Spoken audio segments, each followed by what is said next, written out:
ACCA member in Pakistan. He's an ACCA advocate, he's a professional accountant, he's a tax expert. He is active wherever you go.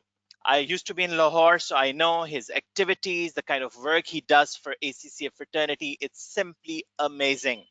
And the best part is that I don't really have to give his introduction. I'll just have to tell you his name, and everyone knows him already. He was the chair of ACCA member network panel, and he represents Pakistan on ACCA's Global Tax Forum. And there are so many other fora and platforms where he represents ACCA and our members. So today we have Umar Zahir Mir FCCA. He's joining us from the beautiful city of Lahore, and he will be delivering a masterclass on taxation. So it's an amazing, I think it's such an opportunity for you to learn about taxation, whether you're a student, you are intending to sit for the taxation exam, or you're an affiliate, you are already working and you need to develop or refresh your knowledge about taxation, or if you're a member. I think this is such an essential session, and we were actually, when we were designing the entire program, so the highlight session that we had in mind was this particular masterclass. And when we had the confirmation from Umar, we were just, over the moon. We were at cloud nine. We were so elated that we will have an amazing session. And finally, the time has come. So without further ado, I'll hand over microphone to Umar Zahir Mir. So Umar, can you hear me? Perfectly fine. Perfect. And we can hear you too. So over to you now. Thank you, Rashid. Thanks for the wonderful introduction and the kind words. I'm highly obliged. It's just the love of the ACCA fraternity and your kindness. And let me also share that I'm always amazed by the amazing energy you bring at the start of these sessions. I've been seeing a few of these, and I have told you in person that I think you are a very, very capable person. Should you ever decide to become a trainer yourself, certainly the master of the ceremony too. With that, let's formally begin the session. Assalamu alaikum, hello, and welcome to everyone joining us today. As Rashid has told you, today's session is focused on the Taxation Masterclass. Now, the core challenge was that we have a mix of attendees today. We have members, some of those members are already practicing taxation, while others are not. But we also have affiliates and students. So we had to design it in a way, considering the time constraint, that not only will it be beneficial for all of you, the diverse backgrounds who are attending, but it would add value. So by nature of the design, it might be that you may find some of the things you may already know. If that is the case, please bear with us, and that would just help serve as a reminder. With that, let's formally begin the session. Bismillahir Rahmanir Rahim. Rabba shrah li sadri wa yassir li amri wa ahlul uqdatin min lisani yafqahu qawli. Allah, open my heart and ease my task for me, and remove the impediments from my speech so that they may understand what I say. Amen. Rashid has been kind enough to introduce me, I think, in the most professional and the courteous manner possible. However, I'll just quickly go through a formal introduction for any of you who might not already be aware of me. Being a highly IT literate and experienced finance management and economics professional, I'm honored to be a fellow chartered certified accountant and also hold other top qualifications such as CFA, CPFA, chartered accountancy, anti-money laundering specialization, graduation with honors in applied accounting, along with 17 years plus fund of experience gained by working in top positions both abroad as well as in Pakistan. Having extensive experience as what my fellows normally refer to as a taxation expert, I'm currently serving as a managing partner taxation and corporate services at MLCC, that's Millennium Law and Corporate Company, which is honored to be the pioneer ACCA and legal practicing firm in the region. I also sit on the boards of several corporate entities and think tanks. As far as training is concerned, it's something very close to my heart because I believe that those of us blessed enough have a duty to give back. It's not a favor onto any self but ourselves. So as an experienced trainer, I'm honored to have worked with esteemed organizations across corporate, public, and academia sectors. My portfolio includes having conducted mandatory promotional trainings of government officers at MPDD, professional trainings at the likes of National Bank of Pakistan, Bank Al Habib, MCB, Mizan, HBL, PPCBL, along with State Bank at IBP, Lahore, Karachi, Pakistan Tax Bars, Lahore Karachi Chamber of Commerce, ICMAP, ICAP, our very own ACCA, and many other institutions. Those of you who do like to read, I do occasionally write in almost all the English language dailies, the major ones, Nation, Daily Times, Pakistan Today, Tribune, research journals such as Blue Chip, etc. I'm honored to be representing Pakistan on the Global Tax Forum as Ashit shared. But beside that, I'm also a life member and currently twice serving chairman of Finance and Economic Affairs Committee of Lahore Tax Bar. I've also been 4 times serving chairman liaison committee of the same, while I'm I've been the ex-chairman MNP and expected to be taking oath this week, along with representing ACCA Pakistan at the International Assembly. I'm also the 3rd time serving chairman Taxation Committee of ACCA and chairing the ACCA's Tax Clinic initiative at the Lahore Chamber. I previously served twice at the Finance, Economic and Taxation Committee of Lahore Chamber and been an advisor to several parliamentarians. I'm also sitting on the editorial board of ACCA's Policy Insights for the MESA region and on the Professional Experts Forum. I've been honored by several recognition and awards, especially the Exceptional Public Value Award for 2 years running and the National Advocacy Award by ACCA. I think that has been pretty much it about me, and it does get a bit embarrassing after a point, but I am very proud to be associated with globally reputed organizations, particularly our very own ACCA. I'm going to skip through the next few slides. They just list the academic professional qualification, strengths, some of our existing clients and association, where you can see all the way from World Bank to National Bank, etc. And shining right in the middle, our very own ACCA. This is just a screenshot of the firm's uh, website, MLCC. If you are interested, you can find the report published by ACC on MLCC as the pioneer ACC and legal practicing firm. And just a quick intro that we have 4 partners, specialized teams, all solution under one roof. Now that introduction is out of the way, and I do wish that if there were lesser attendees or if it was possible, I could have requested you all for an intro. However, since that is not possible, we will focus a lot on question and answers, because I believe the most effective communication is two-way communication. So what I'll request you is, if you have any question in mind, just write it down in a notepad and wait for a few slides. If that question is not answered till the Q&A break is taken, then write it down in the Q&A session, and I will strive my best to answer all the questions possible. So what are we gonna discuss today? First of all, we'll start by discussing the importance of taxation. What is taxation and why does it exist? I do have a few friends outside the taxation circle who normally imagine what the world would be like if there was no taxation, and you can guess quite a few of them are businessmen. So then I have to bring them to the reality of the modern economies. So I'll try to share that vision with you guys today. We'll also discuss about the taxation laws in Pakistan. What is the implication for a professional or the businessman?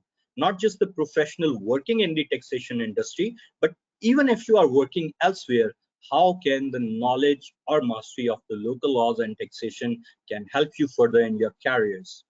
What are the types of taxation, direct versus indirect taxation? We'll then discuss briefly about the overview of income tax ordinance. What is it? What does it entail? How should you approach it? What is the sales tax? What are the FPR, SRB, PRA, and KPRA? And in between, we will be discussing the current regulatory regime in Pakistan, especially post the segregation of responsibilities after the enactment of 18th Amendment. We'll also discuss about the history and evolution of sales tax in Pakistan. We'll then quickly discuss about Sales Tax Act 1990, its overview, how should you approach it, key areas, and as FPR now has now released the income tax return, and it's that time of the year when everyone is looking to start filing their returns and become a filer, I thought it was only appropriate to include a bit of information about that. So we will be discussing and covering key information about that, including the concepts of income tax return, including filers, etc. If we find a volunteer among yourself and we do have some time at hand, I would even like to do a practical demonstration, especially for our students and affiliates and those members who have not attended a session on this before. Even if we do not get a chance to do that, you don't need to worry. We have previously done detailed session earlier this year on income tax return filing, and the video of that is available on ACCA's library. It is also available on my YouTube channel, and all these resources are available to you absolutely free of cost. Another area which I thought was very important to get you up to speed and up and running on the taxation scene was about the concept of an appeal and a bit of information, the key information about filing of an appeal to SARA, which is the abbreviation for Commissioner of Inland Revenue Appeals. So how do you file an appeal to the Commissioner appeal? What are the time limits involved, the fee involved, the forms, the requirement, how do you approach it, etc. We will also compare this with the sales tax appeal. Since we only have this much time available, in this particular case and example, we will focus on income tax. However, we will make meaningful comparison with the sales tax purview as well. Although we have listed interactive Q&A session as a separate item, but we will be having these sessions throughout the rest of the time that we have available. So now let's quickly get done with the professional acknowledgement, the presentation, and today's session that you are about to see, several legislations and other reports of Federal Board of Revenue, provincial authorities, and our own firm's proprietary work of MLCC, Millennium Law and Corporate Company, on this subject have been utilized in the development of this presentation. I'm extremely grateful to the entire ACCA team, Rashid, Mariam, Sajid, Harun, everyone who made this happen, and a special shout out to my partner at MLCC, Ali Zahir Mir, and his team who assisted with the preparation for today's session. I've already shared with you that due to the limited time and the extensive volume of the topic, while we have strived to cover the maximum possible content within the available time, the content coverage had to be prioritized and managed in order to suit the requirements and constraints of today's session. But I am very hopeful and have a strong belief that by end of today's session, you will be going richer in terms of your knowledge and skill set. So let's start. Taxation. Not too long ago, just a few years back, there was a region in this world mostly referred to as the GCC, the Gulf states, where there was no concept of income taxation or even VAT. In recent years, there has even been a shift in that oil-rich region to introduce VAT, and now the introduction of income taxes. What this shows you is the evolution in terms of regulation for modern economies to function. So modern societies has evolved over the years. And as the society grew, as the number of people living together started to grow from a few dozens to hundreds to thousands to millions and even beyond, there were needs to provide certain facilities, certain requirements needed to be fulfilled. Humans felt the need to be regulated, to be organized, to have their disputes settled, to have the protection available, to be able to interact in a let's say functioning and decent society while I'm speaking, I'm getting a lot of questions in my mind that normally people put in the context of Pakistan's taxation system. So I'm trying to choose the words which will sound right to both sides of the argument. Anyway, the crux of the matter is that no modern economy or society can function without taxation, because no state can run without taxation. If there is no taxation revenue, a state cannot perpetually function only on that and other miscellaneous revenues. The concept of taxation in a different context is something that is not new to most civilizations. If we talk about the Islamic civilization, almost 15 centuries ago, the concept of zakat was introduced. Now, you can relate that to taxation, because effectively, if you put aside the religious element of the faith, uh, which is a different side of the argument, the crux of the concept was the wealth redistribution, which is pretty much what happened through taxation. And when zakat was happening in the early years in the Islamic civilization through the state, it was pretty much like the state collects the taxation and is supposed to spend that on the lesser fortunate and weaker sections of the society. So people used to pay zakat, the wealthy people would pay that, the state would collect that and spend on the lesser fortunate and weaker segments of the society. The same is the concept with modern day taxation, only the complexities have increased manifold, as you are about to find out in a bit. But before we go into that, if I was in your place, I would have a question in my mind. So far, so good, and it's very good for the knowledge purpose. But maybe I'm a businessman. Maybe I'm working as a CFO. Maybe I'm working as the head of internal audit, etc. I might even be working in taxation, in which case I wouldn't have this question that how is this knowledge of local laws and taxation important to me in my career? Is it only important to those people practicing taxation? Not anymore. Not especially with the growing challenges of the modern economies and the growing evolution of the taxation scene in Pakistan, with the compliance growing every year. We already know that the number of filers have reached to a historical high of over 2.5 million last year, and it is expected to go much further this year too. So the focus of government on taxation reforms has also increased, and the awareness and the realization of the masses about compliance is also comparatively increasing.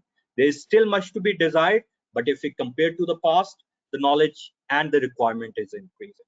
So if you are a professional who might not directly be working on the taxation scene, how can it be of benefit to you? Added value. Just two words. Even if you are the head of the internal audit, you might need to go and consult your taxation guys every time you are faced with a problem or a concern that concerns tax. On the other hand, if you do have that knowledge, if you do have the expertise, just compare yourself with someone who does not, and everything else is equal, who will stand out? Every time you will, assuming everything else is same.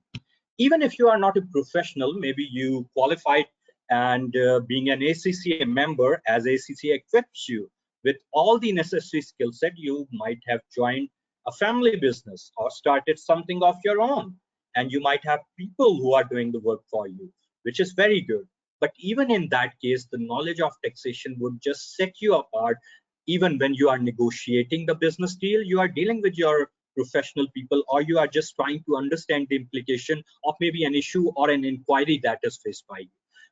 The reason to discuss all this is to stress upon the importance of taxation in the modern economy, especially in the region that we are sitting. No matter in which area, which sphere of life you are functioning, whether you are working professional, whether you are a businessman, whether you are a professional working in taxation or not, it is important to all of you. Now, with regard to ACCA's footprint and the work of the Taxation Subcommittee, I'm really honored to share with you all, and you guys would be glad that ACCA has done some phenomenal work over the years. I remember about, I think maybe 6-7 years ago, when I was honored to have started working on this thing with ACCA Pakistan, there was a lot of let me just say there were a lot of challenges in terms of appreciation and recognition of ACCS members' expertise on local taxation and skill set. I even remember when I first went to get the membership from a particular tax body, at least the staff there showed their ignorance, and it was a long battle we have to fight to get on the members role of that taxation body, but we haven't looked back since. And now we have reached a phase where ACCA has done MOUs with all the major tax powers of the countries, is in partnership with them, is being highly recognized, is recognized in regulators requirement, is allowed to represent taxpayers, is allowed to be a member of the tax bars. So ACCA also formed a taxation coordination committee with the tax bars. ACCA had its own taxation committee, which I'm honored to be chairing for the third time running. And the coordination committee was run by Ali Zahir Mir, who is also a partner at our firm.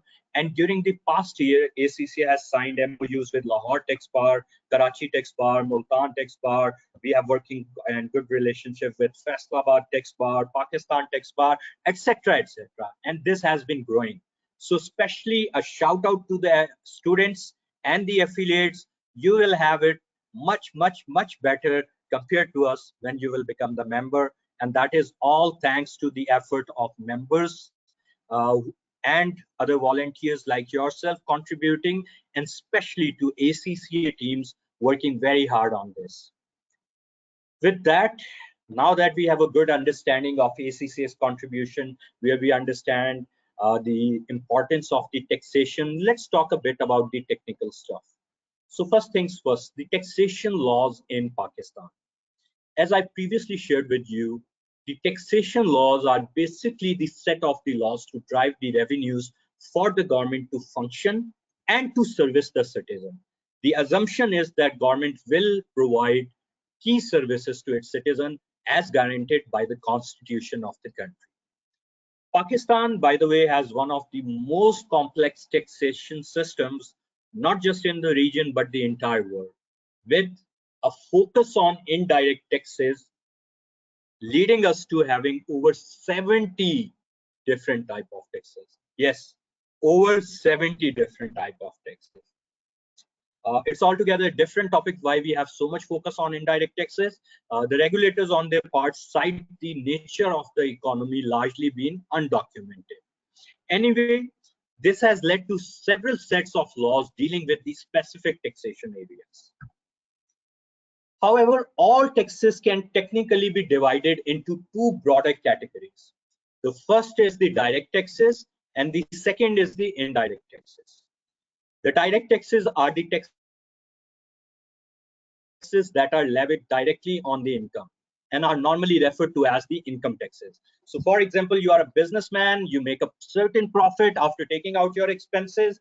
The tax you pay on that profit is supposed to be your income tax, the direct tax. Although in Pakistan, we do have certain concepts which are by nature indirect, but incorporated within the direct taxes such as income tax known as withholding. They are, however, not the subject of today's topic, so don't worry about them. We have detailed lectures available on them separately.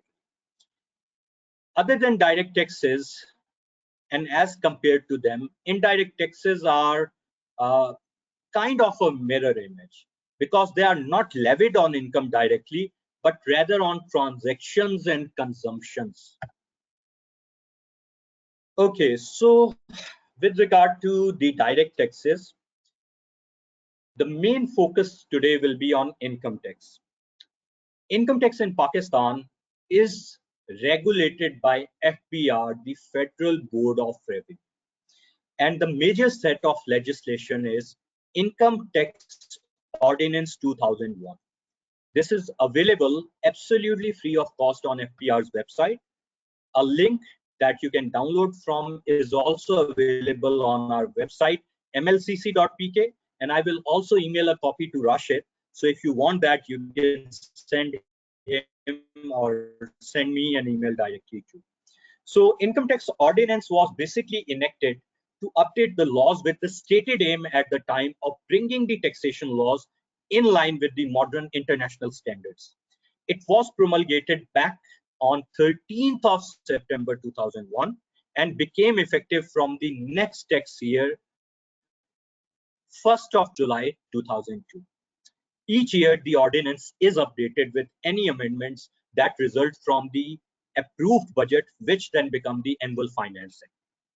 The Income Tax Ordinance 2001 comprises of 241 sections and 9 schedules. The schedules essentially form a core part of the ordinance because they outline the tax rates, the exemptions, the specific treatments. So basically, the sections point out the legislation and refer to the schedule for the exact rates and details. Let me just quickly show you the income tax ordinance so you'll have a good understanding of what we are talking about. So this is the actual income tax ordinance, and this is the document that you can download directly from FPR's website and our website. And the format has become much user friendly over the years. You can see there is an index which lists all the sections divided into chapters, telling you which sections are dealing with which core parts: salary income, income from property, income from business, general principles about deductions, special provisions about deductions, what you can and cannot do, how to treat depreciation, first year allowances, how to do the taxation accounting, capital gains, etc., etc. By the way, we have also done detailed sessions in an unprecedented manner, covering each and every section of income tax ordinance and sales tax act. And I think those lectures are about 60 hours lectures, give and take, and they are freely available on ACCS channel and my YouTube channel too. So those of you who are interested to master these legislations can go through those lectures and you will find them very helpful. So let me just show you the schedules too before we move back. Okay, here we are. So now you can see the schedules I was speaking about. You also have the schedules within the core body of the legislation, the income tax ordinance, and the schedules are also divided in the parts telling you what you are dealing about. So in part 1, we have rates of taxes for certain areas. Division 1 deals with the individuals and AOP, etc., etc. And as you move forward, you can see part 2, part 3, etc. As you'll move forward even more, you'll see the other schedules coming into play. So I think that should have given you a good idea in terms of what to expect from income tax ordinance and why it is such a core piece of legislation. Next up, what is sales tax? Sales tax is undoubtedly the most important and most used type of indirect taxes in Pakistan. However, it is not the only one. We do have the custom duties, the federal excise duty. We do have time to time special charges that are enacted. But sales tax has been there, is there, and is expected to stay there, and has only grown over the years.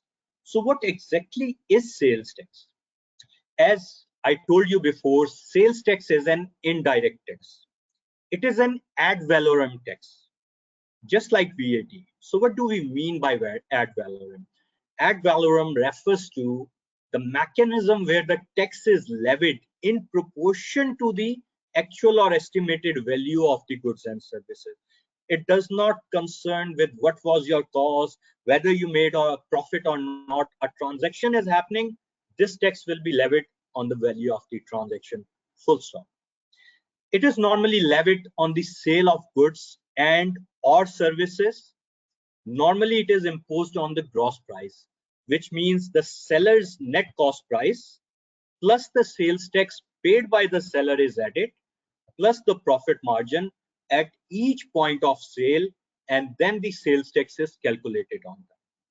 Sales tax is a cost and it does involve an element of double taxation as it goes down the supply chain in terms of taxing the same stream.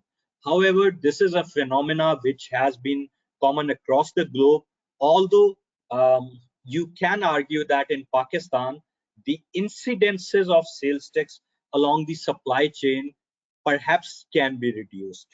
Anyway, in Pakistan, prior to 18 amendment, there used to be the Federal Board of Revenue. Previously, there was CBR, Central Board of Revenue, etc., etc. Anyway, this central body used to regulate the taxes.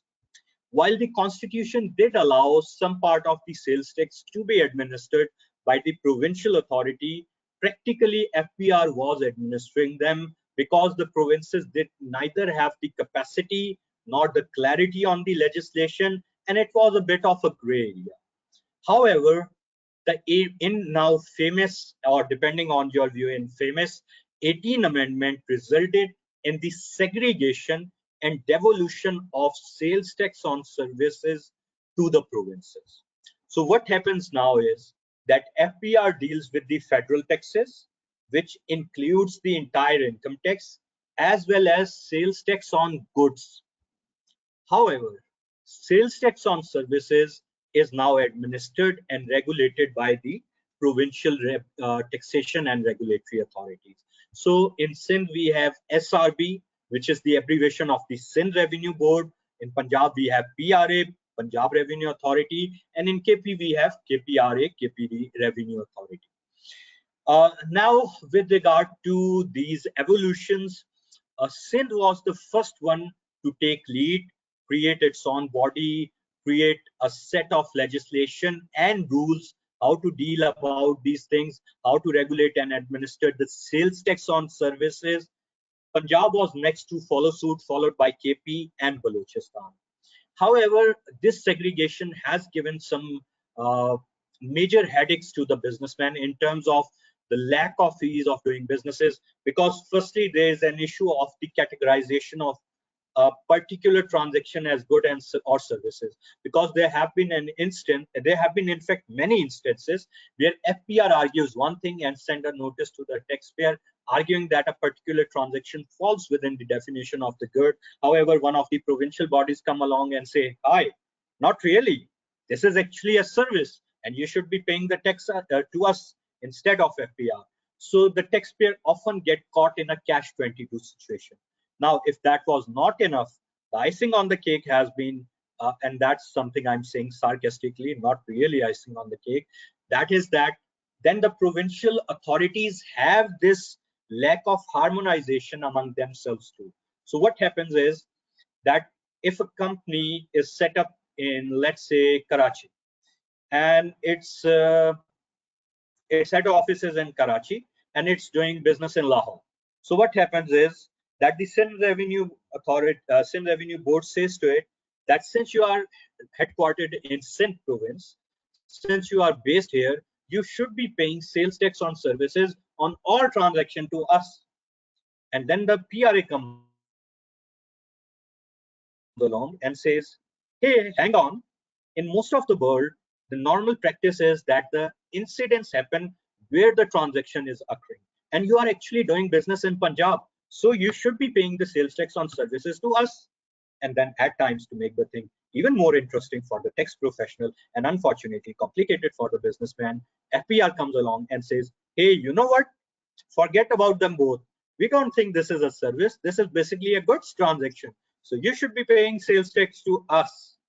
How that is dealt with? Normally, people have to go to the tribunals, the appeal process that I was referring to, or to the courts of law. However, I'm really glad to share with you that material developments have been made in Pakistan.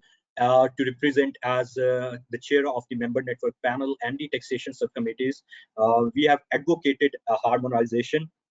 And just last month, we had a session with the representatives from FPR and PRA, etc. And they told us that the negotiations are reaching final stage and they expect to provide a good news to the countrymen very soon. We shouldn't be surprised if the news comes this year, hopefully, subject to Corona or COVID-19 not becoming an issue again. So once this harmonization happens, I think the taxation scene and the regulatory requirements for businessmen would become much more business friendly in Pakistan. So let's talk a bit about the history of sales tax in Pakistan. So it's not like sales tax started with the advent of Pakistan. It was there even before Pakistan came into being. So in British India, in British held India, under SI number 48 of list 2, which is the provincial legislative list of the 7th schedule of the that time's Government of India Act 1935, when read with the section 100 subsection 3 thereof, said that the powers to levy and collect, now pay attention, we are talking about 1935, 12 years even before independence. Taxes on the sale of goods and on advertisement was a provincial subject. The said 1935 Act applied to Pakistan in terms of Section 8 of the Indian Independence Act 1947. So that was a gift that Pakistan got along with the independence. Anyway, in 1948, sales tax was made a federal levy, and the Pakistan General Sales Tax Act 1948 was enacted, which came into effect on April 1, 1948. Later on, this 1948 Act was superseded by the Sales Tax Act 1951. Initially, the sales tax was levied only on sale or and consumption of goods. There was no concept of a sales tax on services. However, later on, as the economy evolved, the taxation authorities also evolved, and through the Taxation of Goods, Sales and Purchases Order 1960, the scope of sales tax under the 1951 Act was extended to include sale, importation, exportation, production, manufacture, or consumption of goods. I know this is an interesting history, but before we continue further, I think this is about right time to just get indulged in a quick Q&A session and see if you have any burning questions. Please try to focus on what we have covered till now. If you have any other question, hold on to them till we go through the next sessions. So, Mariam, do we have any questions yet? Hi, yes, we have a lot of questions. So let's take first one from Junaid Khalid. He is saying that, can you tell about filer and non-filer benefits? Oh, Junaid, that's a fantastic question. And let me just show you something. So later, we are not just going to talk about filer, non-filer. We are going to talk about all the things and how you can become one too. But just hold on to your horses. We will be covering that in due time. Next one, Mariam, please. Okay, so Fatma is asking, is there any special short courses on Pakistan tax which we can do? Okay, Fatma. Firstly, my advice is there's no shortcut to success in life. You have to pay your due, you have to invest the time. There are no official short courses in Pakistan. However, you have ACCA's local tax laws variant available. You have some private institution, some tax bar, even ACCA offering taxation training course. But if you are thinking in terms of a qualification like ACCA or a short course that you can do and become a taxation expert, unfortunately, it doesn't exist on a formal level. Informally, many institutions are offering, but I would advise you to go through their curriculum before you commit to one. I hope that helps. But even a better thing is, why would you even want to invest when you have everything available for free? Go on ACCS library. If you are not comfortable with that platform, you are more used to YouTube, go on my YouTube channel. You'll find all the taxation laws covered there in extensive details. Hundreds and hundreds of hours of training is available for free. So if you are planning to attend a course, pay a fee, why not just attend these courses absolutely free of cost? And if you still need any support, just shoot me an email or contact our taxation subcommittee and they'll be more than happy to help. Okay. Now Raza Hasnan is asking, will we go through tax return filing for 2020? I did mention that. I think Rosa might have joined us later. We will be covering ITR filing into this session, and subject to time and volunteer availability, I would like to even show a practical example. Next. Okay, Nasir Mahmood is asking what is importance to learn taxation to work in Pakistan? I think I've just answered that in extensive detail very quickly. I'll repeat, it doesn't matter whether you are a professional working in taxation or outside, or a businessman. In present day economy and regulatory requirement, the knowledge of taxation will serve you in all of those fields. Next.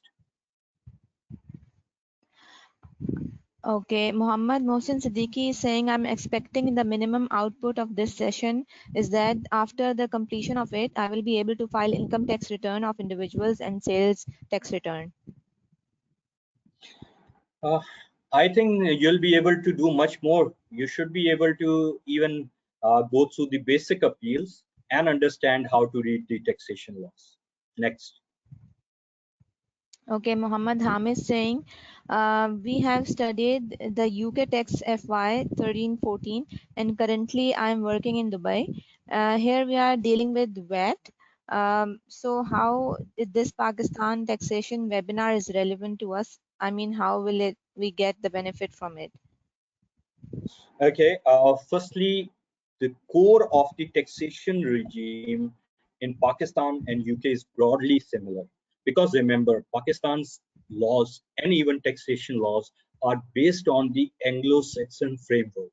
So as we were going through the history, you might have noticed that there is an evolution. So the crux of the laws, be it British or Pakistani, are largely similar. However, there are specific differences, tax rates, treatments, etc. So first of all, it should help you in recalling your concepts. It should help you in understanding the larger tax framework.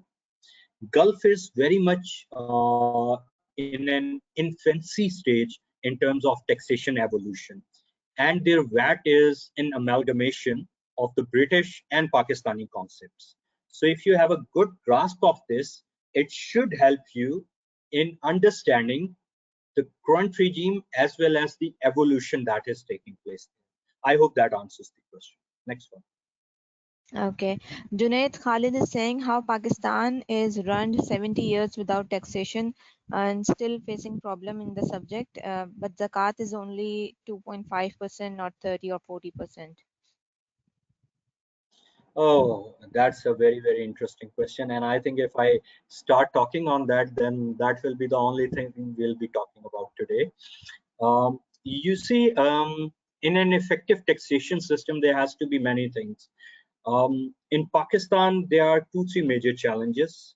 The biggest, which I personally believe, is the breakdown of the trust between the masses and the state machinery. It's like the chicken and the egg problem, the hen and egg problem, that who's going to do it first. Masses say we want to see the delivery and 100% honesty before we start paying our due shares.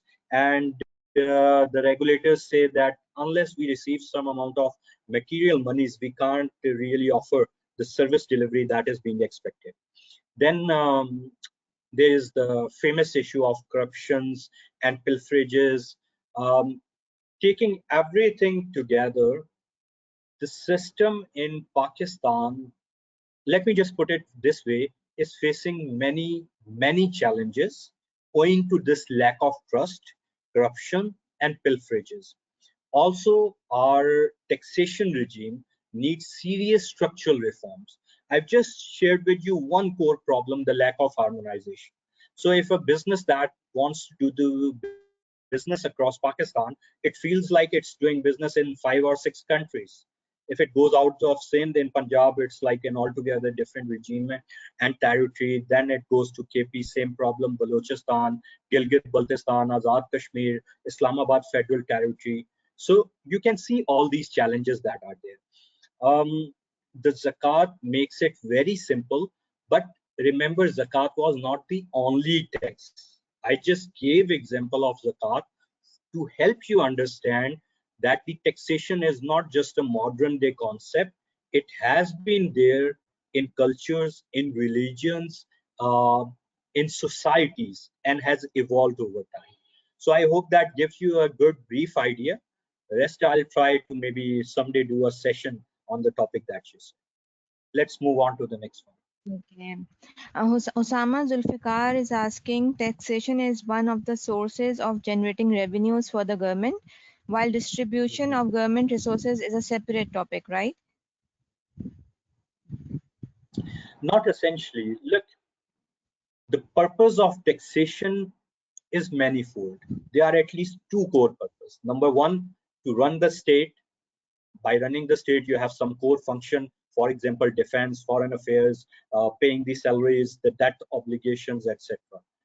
Then the other main and core function is to provide a good standard of living to its masses and to bring out of poverty the lesser segments of society. Just to give you an idea how that is related to taxation, you see the taxation policies try to actually tilt people's behavior in a particular direction. So for example, if government want to promote a certain industry, maybe because laborers work there is a classic example of the construction industry package that has been recently introduced. In fact, yesterday I was doing a session in Lahore Chamber in collaboration with ACCA, being the keynote speaker on this topic. So what government did was it introduced a package for construction industry with two stated aims. Number one, so that the economic activity will revive, people will start doing some construction activity. And secondly, because this is the industry that employ a lot of laborers. So the lower classes, which are the hardest hit by the COVID-19 pandemic and its fallout, would start getting economic opportunities. So the tax relief was given to incentivize the capitalists, the people having the capital, to start economic activity to benefit the lesser segments of the society. Similarly, the government also does the same in terms of spending. So if you talk about any welfare state, and Pakistan is also starting to do that, they spend the taxation revenue, the government revenue on lesser segment. So we saw that during the COVID-19 lockdown, government introduced a SaaS program for the lesser segment, giving them a certain amount of cash so that they can cover their couple of months or 3 months living expenses, their kitchen expenses. Similarly, government introduced some loaning and financing packages for SME industries. Government introduced a financing package to cover the salaries. Now salaries are mostly about the middle class.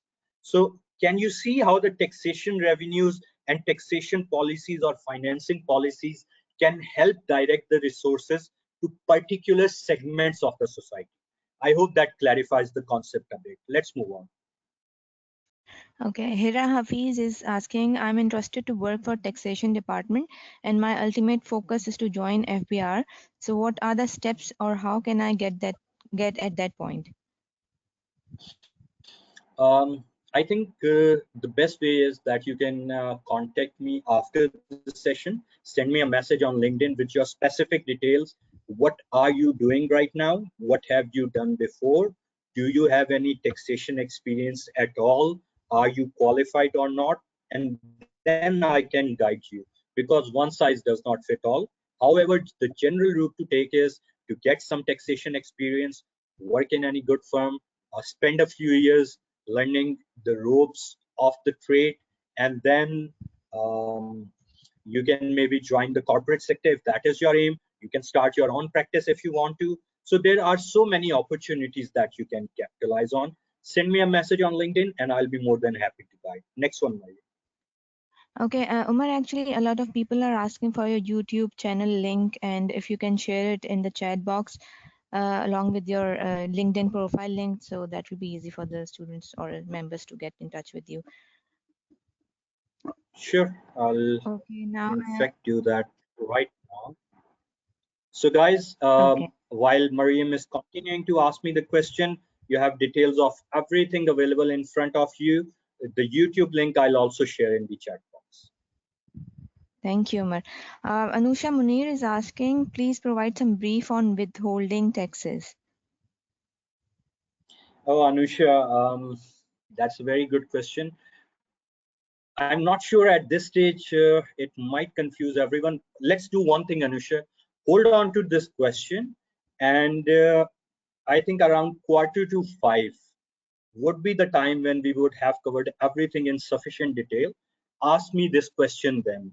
Because remember, we also have students and affiliates we have to take with us, and they might get confused. I will ask you a question. Just ask me this again at 4:45. Next one.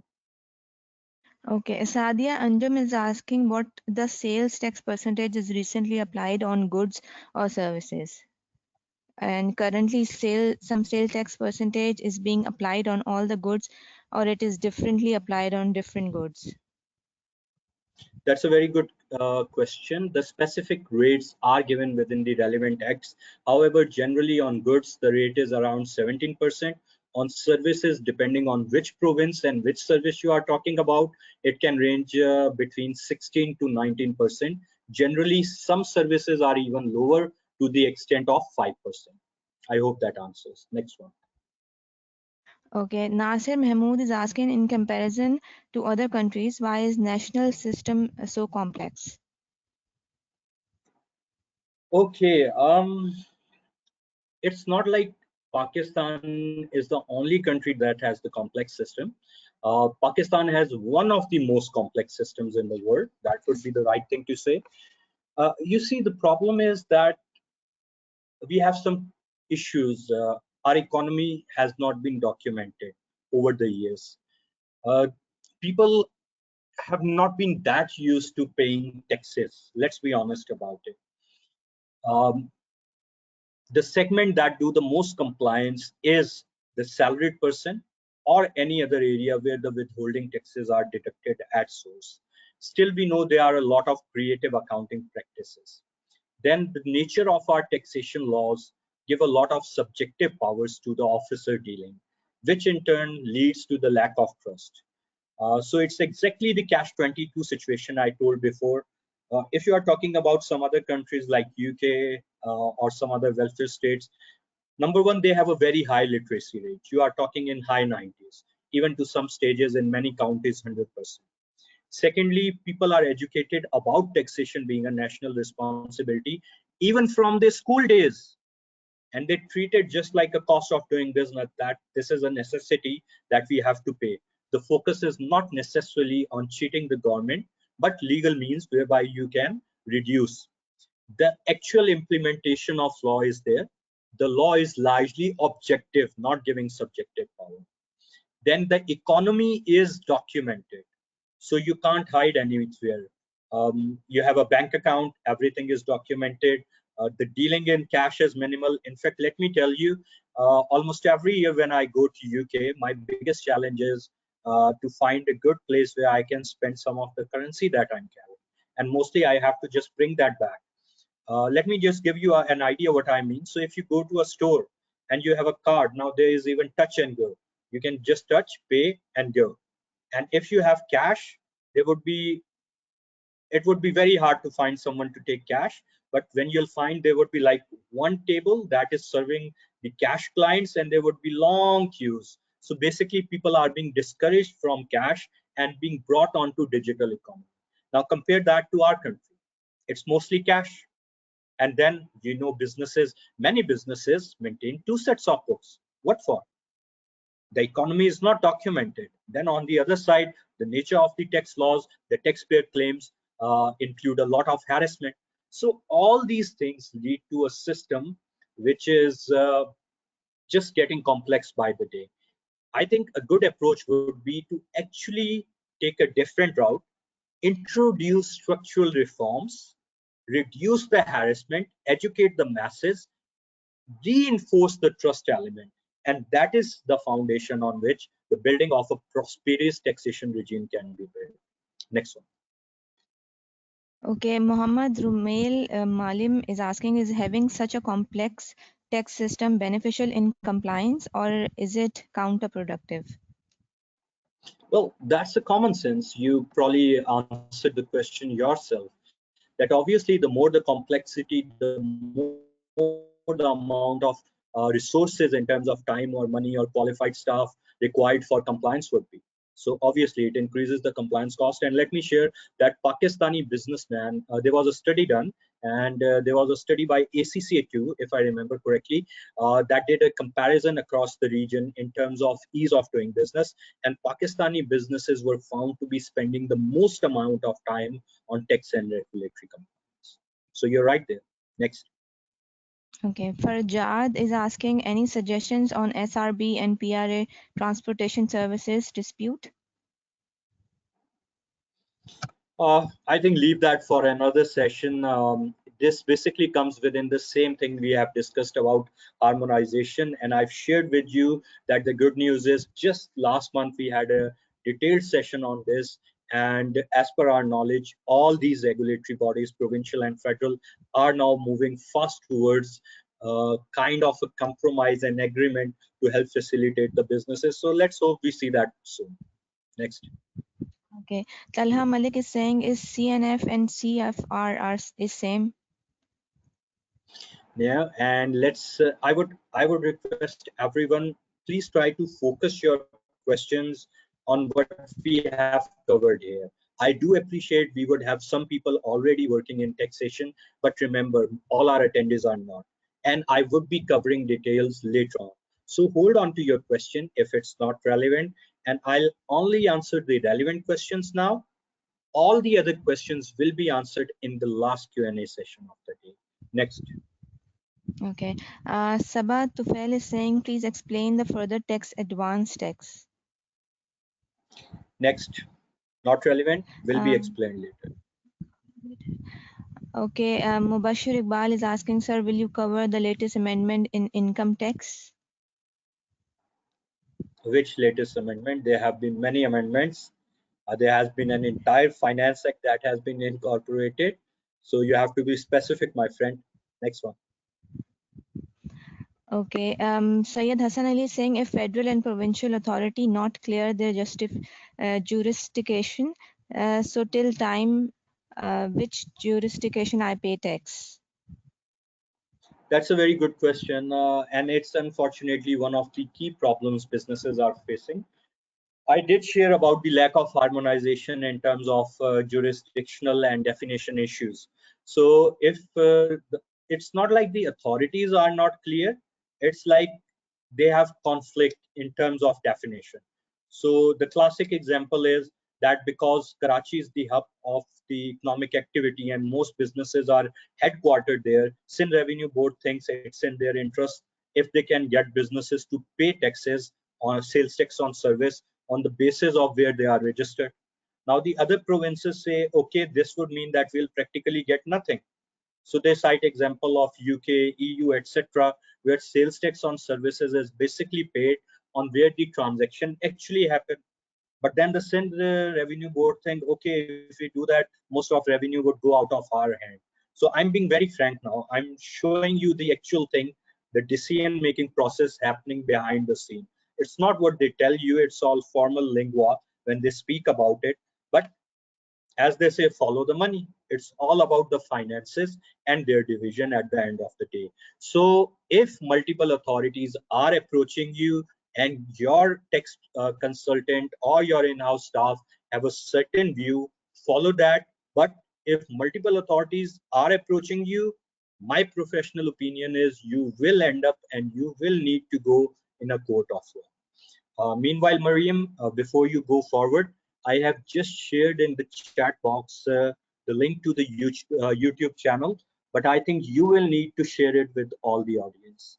So if you could please do that. Okay, okay, I will do that. Okay, Great. Umair Khan is asking, should I ask the questions now? Yeah, continue, please. Okay. Umair Khan is asking what benefits individual can get when he become filer.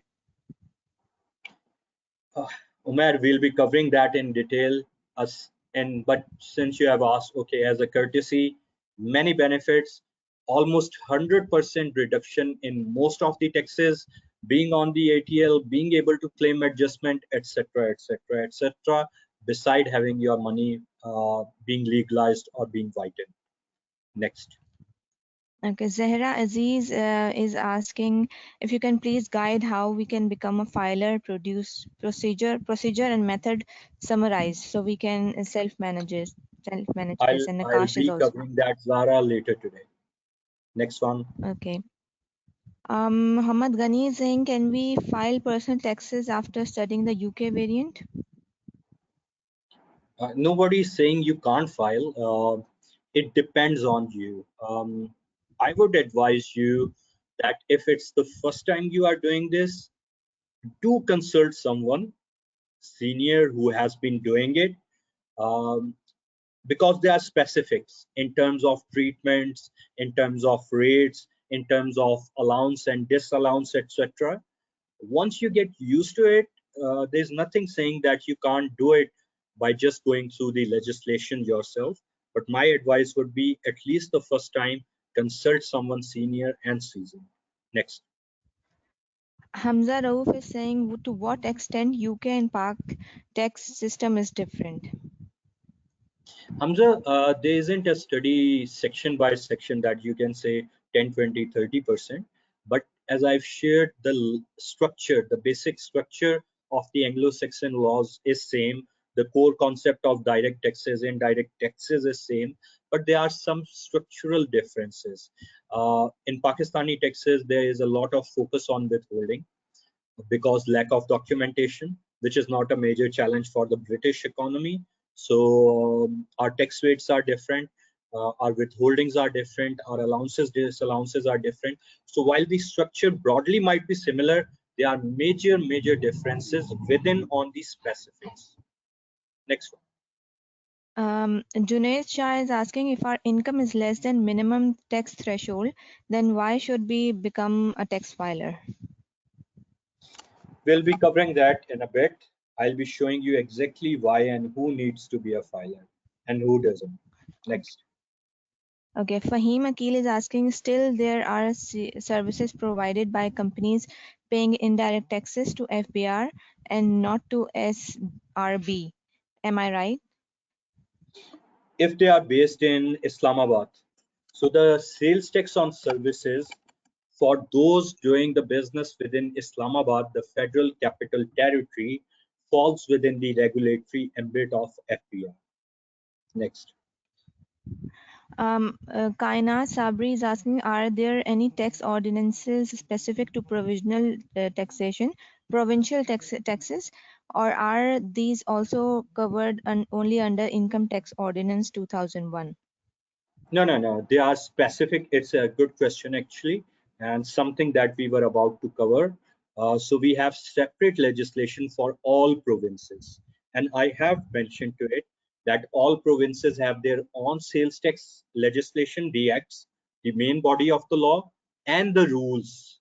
So the rules outline the practicality. Like income tax ordinance, it tells us the law.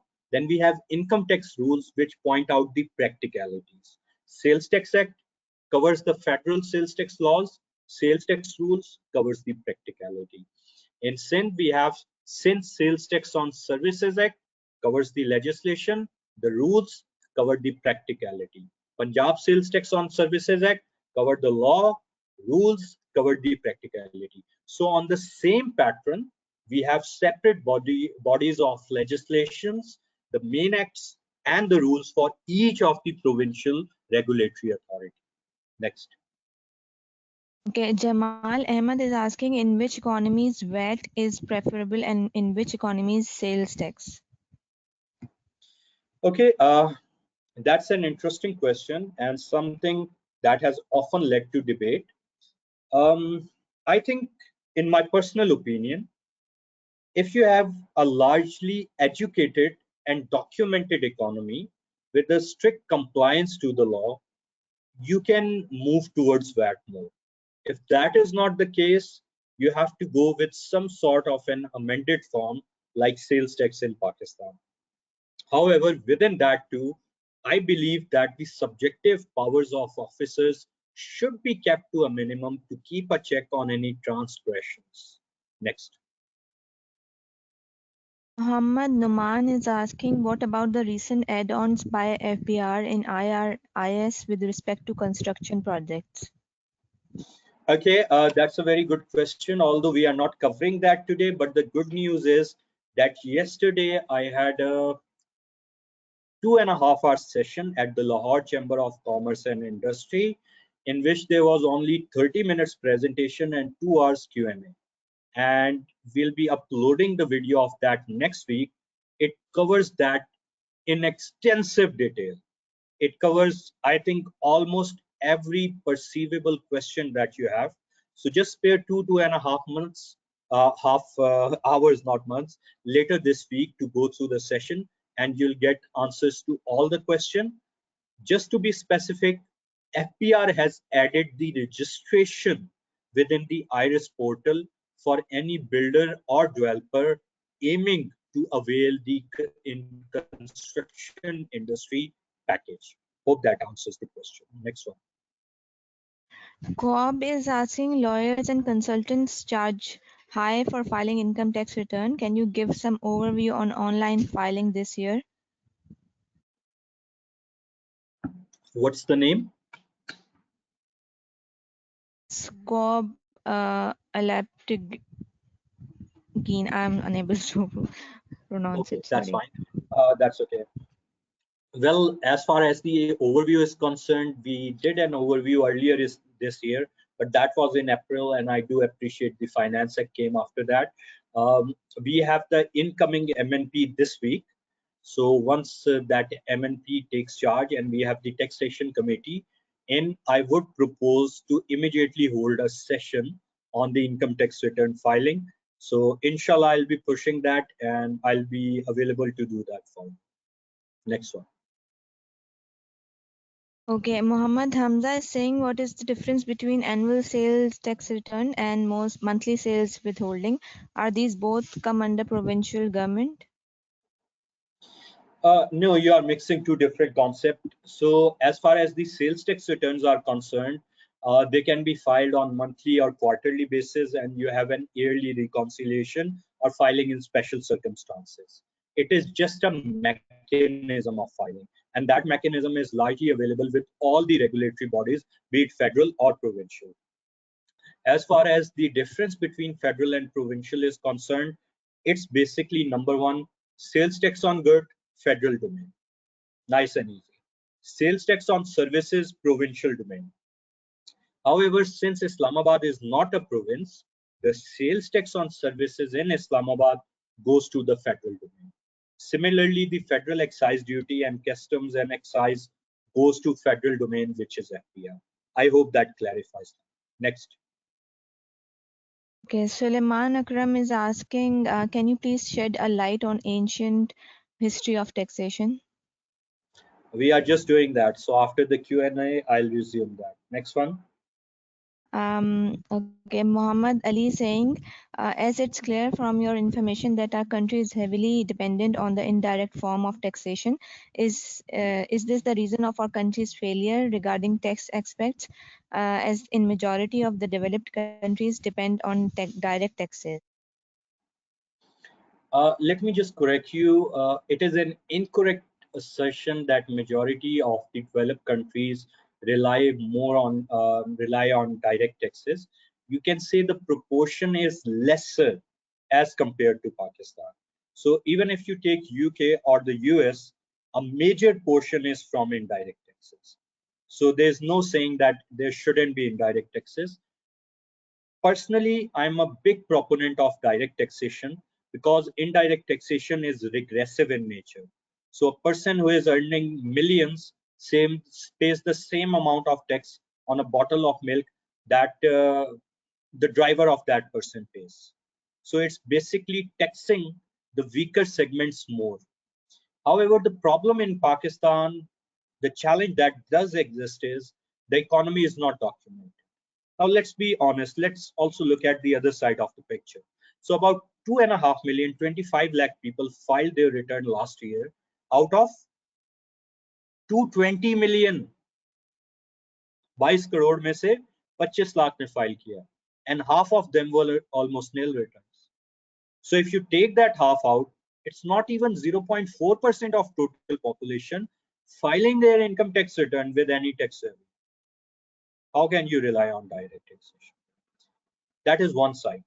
The other side is the nature of the taxation laws is so subjective and the perception is so bad in public that more than being afraid of the cost to pay, in my experience, people are mostly afraid that they might be harassed by the regulators. So there's this trust deficit that needs to be reduced. And that trust deficit, I think, can be reduced by starting from introducing structural reforms within the regulatory authorities, harmonization, and reducing subjectivity in taxation laws, along with the proper enforcement of laws later on. I hope that answers the question. Muhammad Numan Ikram is asking, how can a builder we Mariam, get how benefit? many Yeah, questions do we have? there are a lot of questions. I mean, Okay, so what questions we are are just going to do coming in. is Yeah. we'll take two more questions, then we'll go back to Okay. our presentation, and then we'll resume from here Sure. in the next Q&A. Okay, if Sure. you Sure. could please ask the next one. Okay. Muhammad Numan is asking, how can a builder we get benefit from it? I think Noman is talking about the new construction industry package, including the amnesty. In single word, or in a single statement, by registering themselves and complying with the requirement. How can they register? How can they comply? Watch out for the video of the session being uploaded this week. Next. Okay. Hamza Rauf is asking, what is withholding tax? This question was previously asked, and I said, please hold on to it till 4:45, and that would be the right time to ask and answer this question. So now we are done with the two questions. Thank you so much, Mariam. I hope we didn't bore you with our technical discussions and you are finding this of interest. Yes. Yes. Very interesting.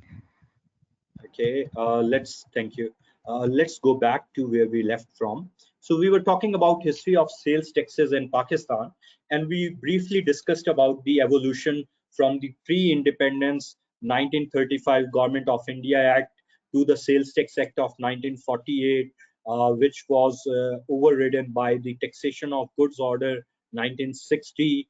Um, the scope of sales tax was discussed under the 1951 Act, which was extended to include sale, import, export, production, manufacture, or consumption of goods. Now, I want you to focus how the focus has been on goods. You don't see services anywhere. So when did services come into the focus, into the foray for sales tax? In 1990, the Sales Tax Act 1990 replaced the 1951 Act and introduced a VAT type sales taxation on goods.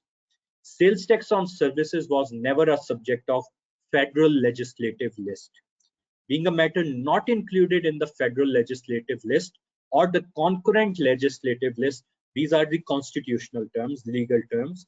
Uh, so the sales tax on services was not in the federal list, and it was neither in the federal legislative list nor the concurrent legislative list in the constitution. The matters relating to the levy and collection of sales tax on services remained in the provincial domain. This position was further clarified and reasserted in the fifth constitutional amendment of 1976. So the concept that this was only done in 18th amendment is not right. The concept existed, but due to the practicalities, FPR was administrating it. And one good thing out of that was that there were no harmonization challenges. However, it was reinforced and clarified in the 18th Constitutional Amendment of 2010 in relation to item number 49 of Part A of the fourth schedule of the 1972 Constitution of the Islamic Republic of Pakistan. So, Sales Tax Ordinance of 2000, including the Sindh Sales Tax Ordinance 2000, were promulgated by provinces before the 18th Amendment, and these came into effect from 1st of July. And the central excise duty, which is now referred to as the federal excise duty, on such provincially taxed services were simultaneously withdrawn. It was common sense. If now the provinces were about to charge sales tax on services, then you can't tax the same thing for the same transaction twice. So the central duty on those goods, on those services was withdrawn. However, the provincial sales tax on services continued to be administered and collected by the Federal Board of Revenue under the set 2000 ordinances. So later, in terms of Article 8 and 9.2 of the 7th NFC Award of 2010, the Sindh Sales Tax on Services Act 2011 was enacted by the Sindh government, and it became effective from 1st of July 2011.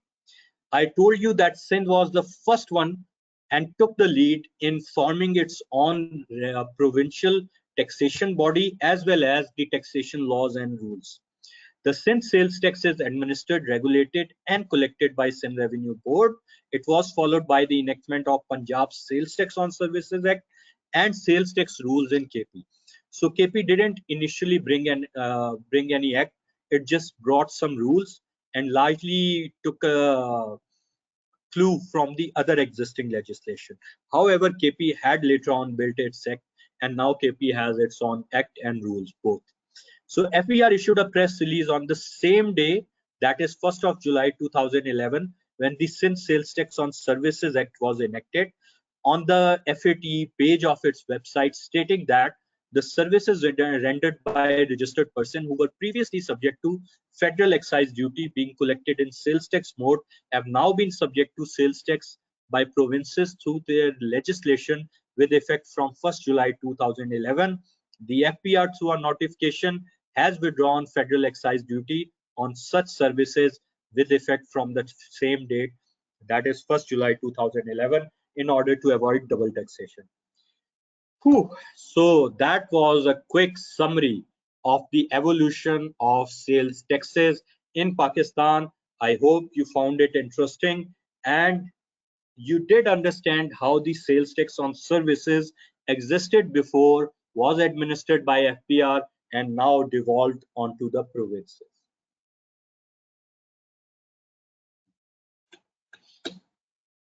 Okay, next up, Sales Tax Act 1990 updated. A quick overview. So we have spoken about the income tax ordinance, and while speaking about that, I've told you about the Sales Tax Act 1990 for the federal regulation of sales tax on goods. I've also told you that all the provincial bodies have their own acts. We won't be going through that. There are specific detailed section on the Sindh Sales Tax on Services Act, on the Punjab Sales Tax on Services Act, on the KP Sales Tax on Services Act, available free of cost on ACCS channel and my YouTube channel. So please go, spare some time if you are interested and go through all the details. You will find them very helpful.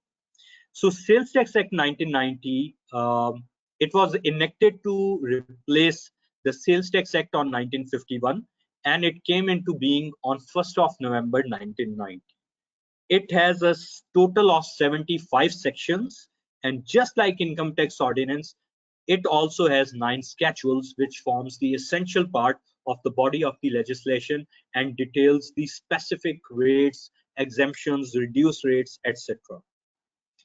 Which brings us to the topic of most interest by, I think, everyone, the concept of income tax return. Now, this is that time of the year when we are talking about income tax return. FPR has already released the draft return, and now they have released the final version for individuals to file their income tax return. People are now talking about filing their income tax return, becoming a filer, what its benefits are, what the benefits are not. And many of these questions have been asked by you, surely. So let's find out. So first of all, ITR is the abbreviation of income tax return. Generally, income tax return is filed only once a year. There are few exceptions, mostly for businesses, but not the topic of today's session. As an individual, as a business person, as a salaried person, as an AOP, as a partner in AOP, you normally file your income tax return once a year. The income tax return bifurcates between direct and indirect taxes, and the income tax return only focuses on your affairs for the income tax, as the name suggests. For sales tax, you file a separate sales tax return to the relevant body. If you are providing services, that would be to one or more of the provincial bodies, or the FBR if you are doing business of services in Islamabad. If you are providing goods, you'll find your sales tax return with FBR. If you are doing all of that, then lucky you, you'll file a sales tax return with FBR, outlining your sales tax on goods, outlining your sales tax on any services in Islamabad. You'll file a sales tax return with SRB, outlining your sales tax on services in Sindh. You'll find a sales tax return with PRA, outlining your sales tax on services in Punjab. You'll file a sales tax return with KPRA, outlining your sales tax on services in KP. You'll file a sales tax return with Balochistan Revenue Authority, outlining your sales tax in the province of Balochistan. And I haven't even mentioned Gilgit-Baltistan yet, or Azad Kashmir for that matter. So welcome to the interesting and complex regulatory environment of taxes in Pakistan. But the good news is that most of the business are not doing business across the country, so they don't face that level of complexity. And hopefully with the resolution of the harmonization challenges, we should see more ease of doing business in the coming days. Which brings us to another core concept which is important to understand before we talk about income tax return filing and the concept of filer, that is withholding. So in Pakistan, one of the biggest challenges was the lack of the documented economy from regulators' perspective.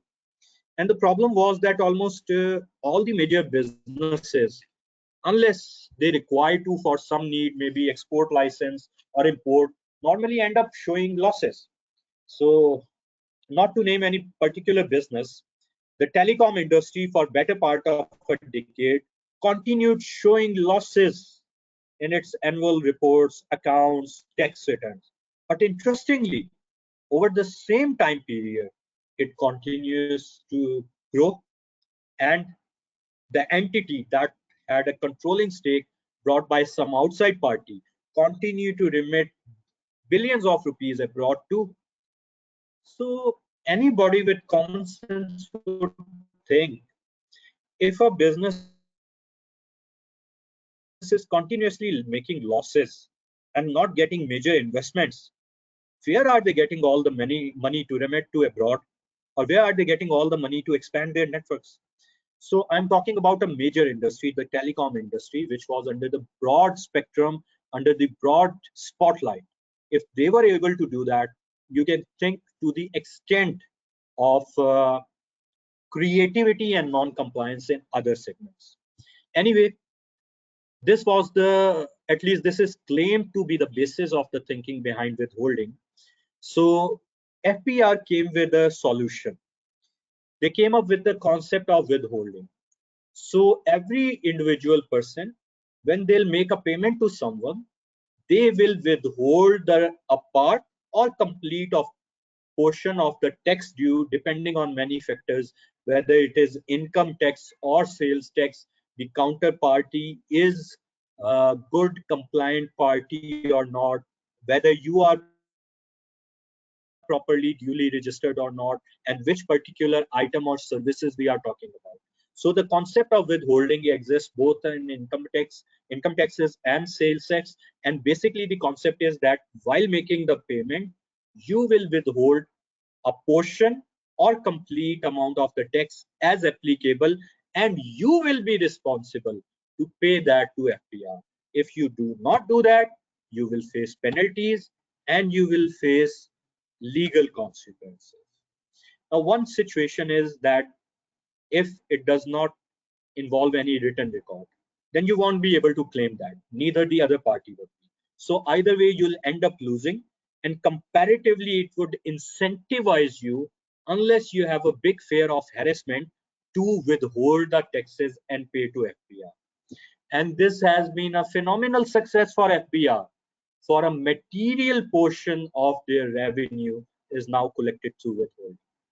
And businesses and professionals argue that we are practically doing the regulator's job without being paying anything for that, and even facing the consequences in cases of non-compliance. So we can argue whether this is a good thing or a bad thing, the benefits, pros and cons, but at the end of the day, this is the law of the land and has to be complied with.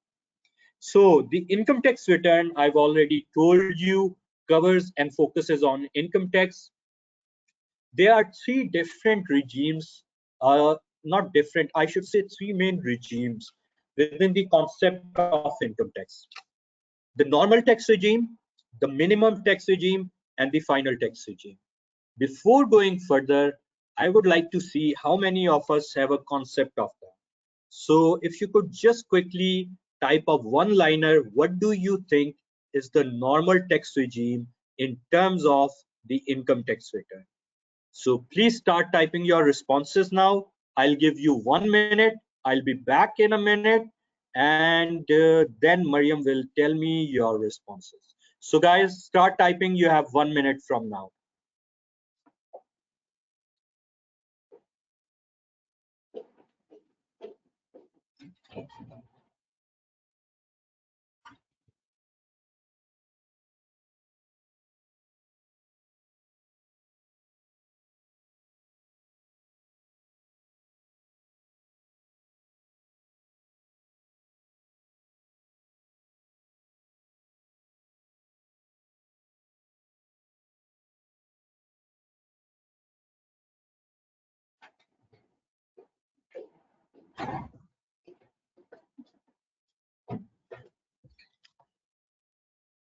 Okay, so how many responses do we have, Mariam? Last 10 seconds, I Yeah, lots of. Okay, Usman Khalid is saying everyone should pay tax at a flat rate. Farjad saying adjustable tax. Some people have no idea. They are saying it. And Wasim Afzal is saying pay as you earn. Hassan Swaleh is saying you can deduct in which you can deduct your expenses from income. And Rahila is saying, what are the penalties if someone did not pay? Okay. Okay. And Muhammad Amir is saying annual threshold meet. And Ahmad Khan is saying tax year ending 30th June is NTR. Fahad Khalid saying tax at the standard applicable rate. And then Asif Islam is saying normal tax is adjusted at the end of the year. Anusha Munir is saying taxation on local goods and services. Fahim Akil, normal taxation rules to be followed for the net income for the tax year, for the tax payer. And Muhammad Hamza is saying normal tax regime is returns that are not subject to MTR or FTR. And then Okay, Zahra I think Azim, that's sufficient. Thank you, Mariam. yeah, not a problem. Thank you. Okay, some very good responses. Let's just discuss this formally so everyone has a clarity.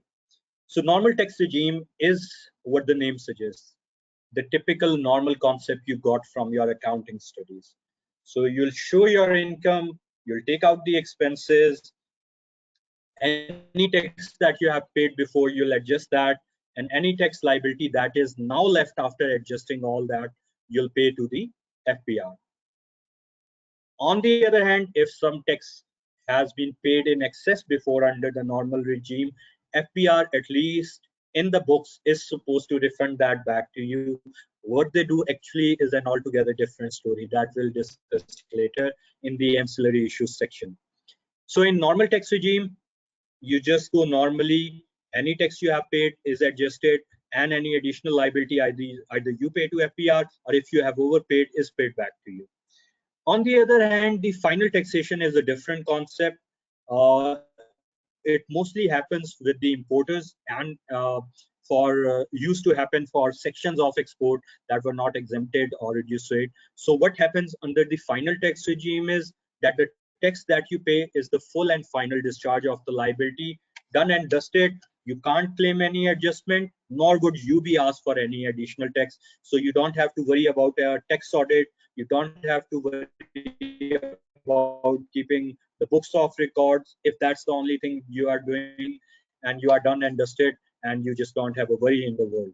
Anyway, this is pretty much one of the major incentive of the recently introduced construction industry package, because they have been given an option to opt for the final tax regime, the fixed and final discharge of the liability. Then there is a very other interesting concept, the third regime, which is the minimum tax regime. So it's the best of the both worlds for FBR. So what happens in the minimum tax regime? You do your normal computation like you would do. Any tax that you pay is the minimum tax that you have paid. If after the calculation you think that your liability would have been less, it doesn't matter. You won't get a refund. That's gone, done and dusted. However, if you end up having a situation where there should be an additional tax liability, you will still need to pay that to FPR. So unlike final tax regime, which is where there is a full and final discharge of the liability, in minimum tax, what you pay, you can't get anything back. That's absolute minimum you have paid, but you might end up paying a bit more. In final tax, it's full and final discharge of liability. And in the normal regime, what you are used to in your studies of the UK tax regime, it's pretty much similar, that you do your entire calculation. If you are business, you take out your expenses, etc. You have your tax liability. Any tax that you have paid before, you take that out of the liability. What is left is either payable by you or payable to you. So I hope that clarifies the concept. It is very important to understand these three regimes in terms of the income tax return. The income tax return has been made friendly over the years. It is still very complex, even for professionals, because every year I do sessions with ACCA for our members, at Tax Bar, at Chambers, for businessmen and professionals, to help them understand the return. Then about a novice person or a person who is not used to, you can understand the level of complexity for them. However, a good news is that the government is now working on facilitating and bringing a basic income tax return for salaried person initially, and we hope that it should be done by next year. So let's see. Anyway, coming back to the income tax return, the concept of net income is very familiar to all of you, including students. That's the income after taking out all your expenses. In accounting terms, you draw up your books annually.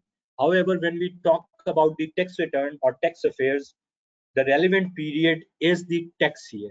The tax year in Pakistan starts from 1st July and ends on 30th June. So for last tax year, it started on 1st July 2019 and ended on 30th June 2020. And it is referred to as the year in which it ended.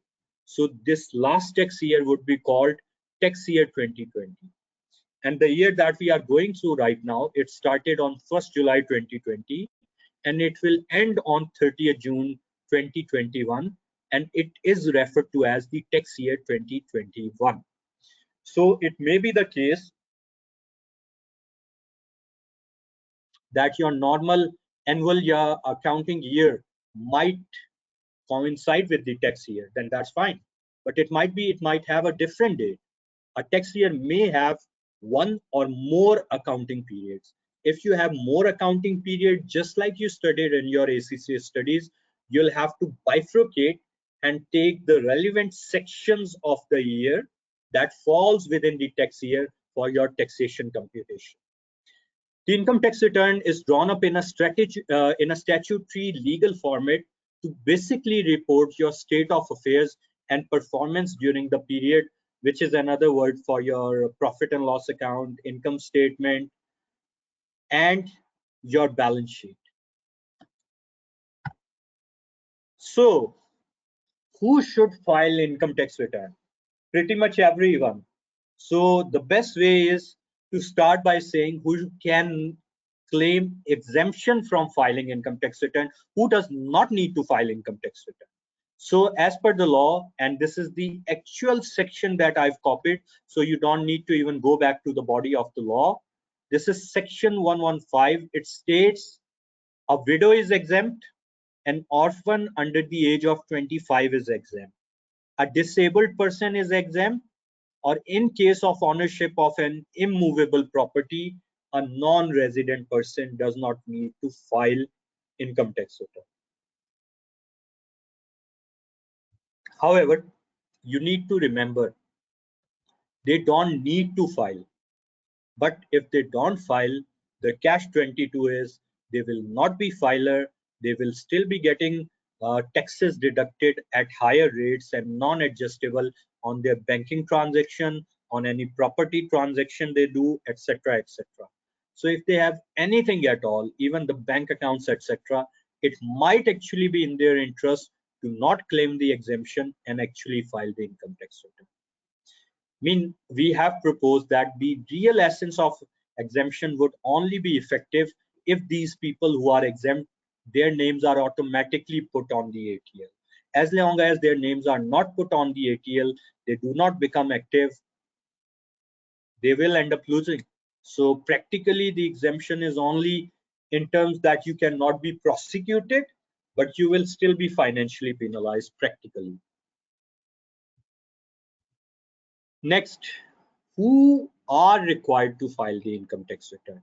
As per the section 114 of the Income Tax Ordinance 2001, return of income, the following people are required to file the income tax return. I'll actually read this section and simplify it so you have no confusion whatsoever and can fully understand the dynamics in terms of the filers. So subject to this ordinance, the following persons are required to furnish a return of income for a tax year, namely every company, every person other than a company whose taxable income for the year exceed the maximum amount that is not chargeable to tax under this ordinance for the year. Normally it used to be 4 lakh, then was increased to 8 lakh for the year. Any non-profit organization as defined in clause 36 of section 2, all these are required to furnish income tax return. Any welfare institution approved under clause 58 of part 1 of second schedule, any person not covered by clause 8a, b, ac or ad, which we have already referred to. Okay, who has been charged to tax in respect of any of the preceding tax year.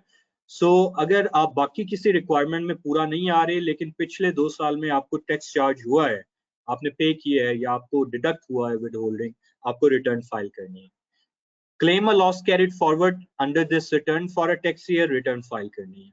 Owns immovable property with a land area of 500 square yard or more, or on any flat located in areas falling under the municipal limits existing immediately before the commencement of local government laws in the provinces or areas in Cantonment or Islamabad Capital Territory, needs to file the return. Owns immovable property with a land area of 500 square yard or more located in a rating area, need to file return. Owns a flat of covered area of 2,000 square feet or more located in a rating area, need to file return. And owns even a motor vehicle having engine capacity of 1000 cc or above, need to file tax return. If you don't have anything but you have for whatever reason obtained the national income tax number, now you have to file a tax return. Even if you file a nil return, you can't say the common confusion, oh, I didn't earn anything, so I didn't file the income tax return. No, if you have the income tax number or any other of the other requirements are met, maybe you have a car, a plot, whatever, you still need to file the income tax return. You are the holder of a commercial or industrial connection of electricity where the amount of annual bill exceeds 500,000 rupees, then you need to file your income tax return. You are a person registered with any chamber of commerce or industry of any trade or business association or any market committee or professional body, including Pakistan Engineering Council, Medical Dental Association, Bar Council, Provincial Council, ICAP, ICMAP, etc., need to file the tax return.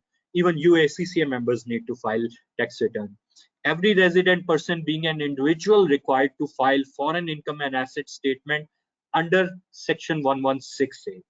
And every individual whose income under the head income from business exceeds 300,000 but does not exceed 400,000 in a tax year is also required to furnish return of income for the tax year. And if it's above 400,000, they need to file anyway. Whew. So I know what you are thinking. For those who are new to the area of tax, you might be saying, oh my God, but let me make it very simple to you.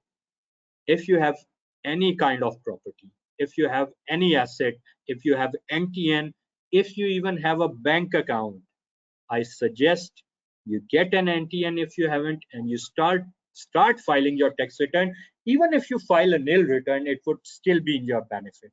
How? Let's find it. So what is a filer? Let's talk about filer and not being on the ATL list. So a filer is someone whose name is on the active taxpayer list. An active taxpayer list is issued by the FPR. It is issued on 1st of March every year. And as per the law in force at the moment, it is an ongoing list. So it is updated on every Sunday. However, the law had been amended to make sure that once the deadline will be missed, the name would not come on the ATL for the next entire year. There is also a suggestion to actually not do that and just levy a fine on someone still filing the return, especially considering the low level of compliance we still have in the country.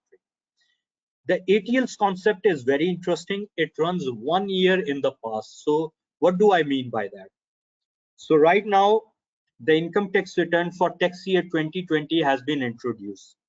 And for various businesses, etc., the deadline will go till 31st December if it's not extended. And its active taxpayer list will be released next year in 2021 on the 1st March. So what will be the active taxpayer list in between all this time? It will be the active taxpayer list for tax year 2019, the past year, 1 year in the past. Remember, I told you tax year is the year that runs from 1st of July to 30th June. So in case of tax year 2019, that was 1st July 2018 to 30th June 2019. So that is the active taxpayer list that is active at the moment and will be active till 1st of March 2021.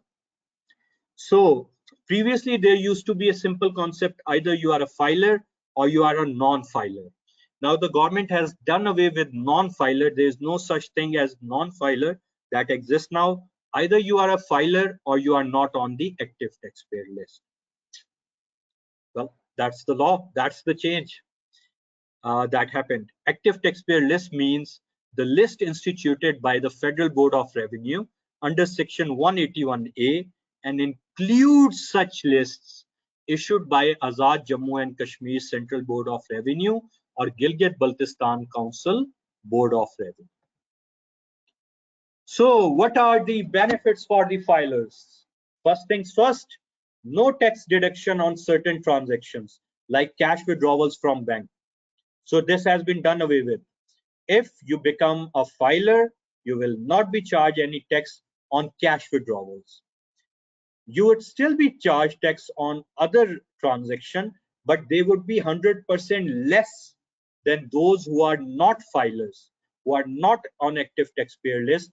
And what's more, the tax that you are charged will be adjustable in your annual income tax return. So lower rates of taxes as much as 100% less on certain transactions like profit on that, advance income tax on property transaction, capital gain tax, dividends, etc. And these withholding taxes will be adjustable against your annual income tax liability, and you'll have a peace of mind that you are in compliance. And since you'll be a filer, your income would be declared. You shouldn't have to worry about the black money or the repercussions. So I think now this is a very good time to go back to the Q&A session. Are you ready, Mariam? Yes, Omar. Um, Great. so Adil Shafi is asking imports are also in NTR through Finance Act 2019. Can you say that again? Imports are also in? Imports are also in NTR through Finance Act 2019. I think he might be trying to refer to Finance Act 2020. Anyway, um, although it's not relevant, but this one time I'll make an exception. But again, I'll reiterate, please focus on the topics and the things we are discussing. You might be asking something that we are covering in the next session, or might not be the topic of this training today. Anyway, the answer is yes, but you still have an option to opt for the FTR2. Next. Okay, Mudassar Abbas is saying basic tax rates apply to large group of taxpayers. Is that a comment or a question? I think it's a comment. Okay. Okay, so let's move on. Munawar Ahmad is saying you have to pay minimum tax even you're in loss. Let me just get to the questions. He is asking this. Afaq Mahmood is Let me answer okay. that, Marie. That's okay. Okay. So yes, basically you get to know your profit and loss at the end of the year, but these minimum taxes are being paid in between. So for example, you are providing goods to someone. Then under section 153, they'll be deducting taxes on the transaction and depositing that to the government. So that's the minimum tax. So if at the end of the year you compute and you end up being having a loss, you cannot ask for a refund. That was the minimum tax that was paid. In certain categories, you can adjust that against other minimum tax liability, but you cannot get a refund for that. Hope that answers the question. Next one. Afaq Mahmood is asking what is meant by regime. What is meant by regime? Okay, you want me to translate that in Urdu?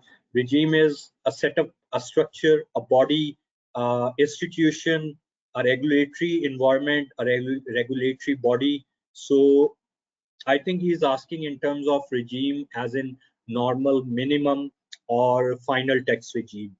Regime mean you can take it as a bifurcation, as a setup.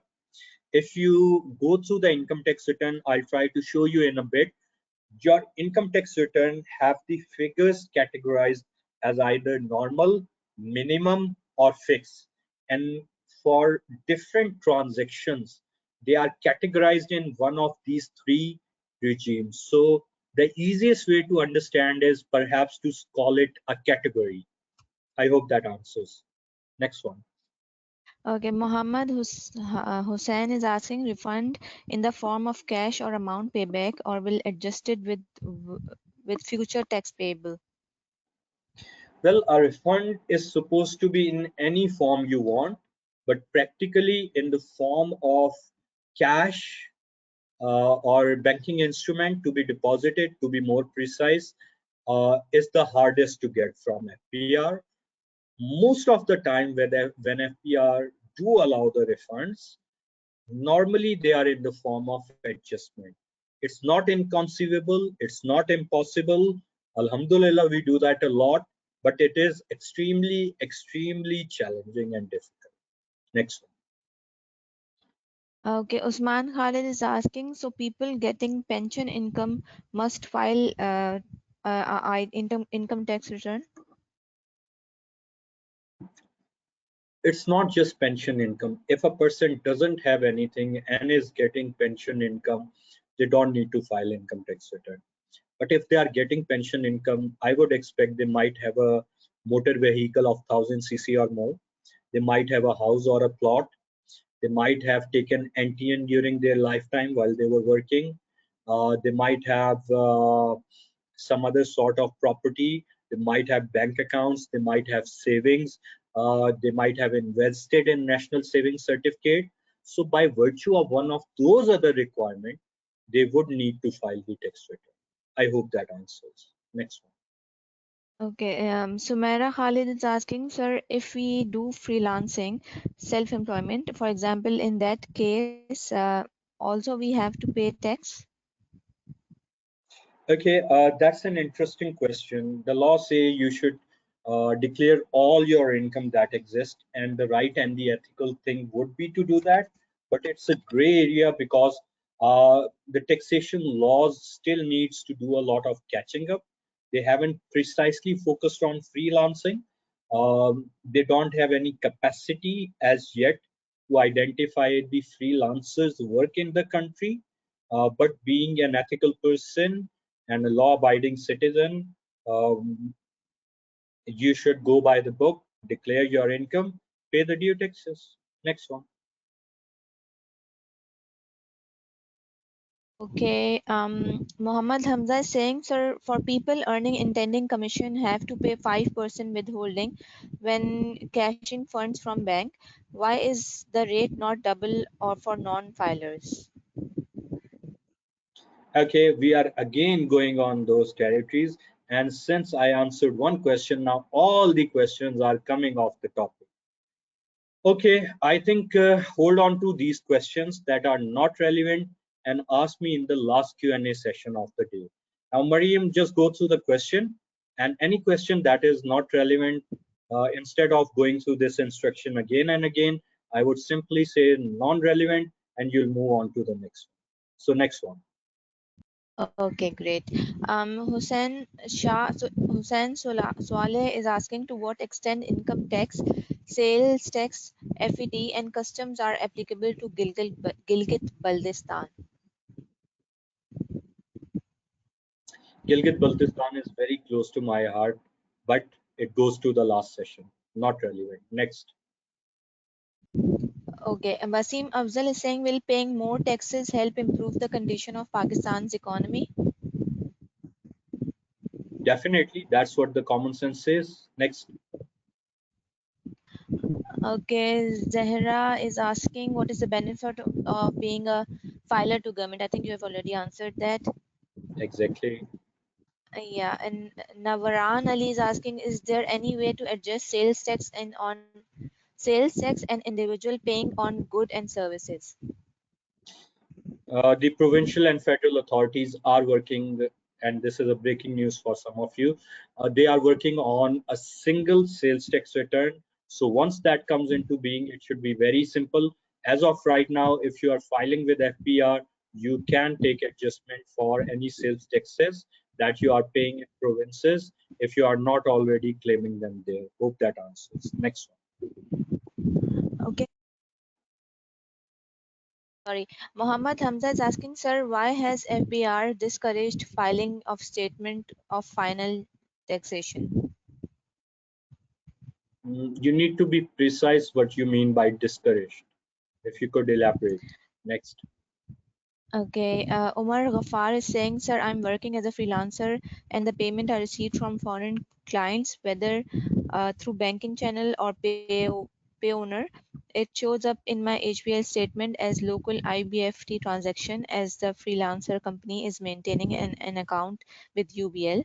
So would that payment be considered as foreign income? Bank is not issuing PRC as they say it was received locally. Okay, that this would not be considered a foreign remittance. Reason being, there are three requirements of a foreign remittance. Number one, it should originate from a foreign bank. Number two, it should be in a foreign currency. Number three, it should be encashed from the local bank in Pak rupee. And when you encash, then bank is bound to give you the encashment certificate.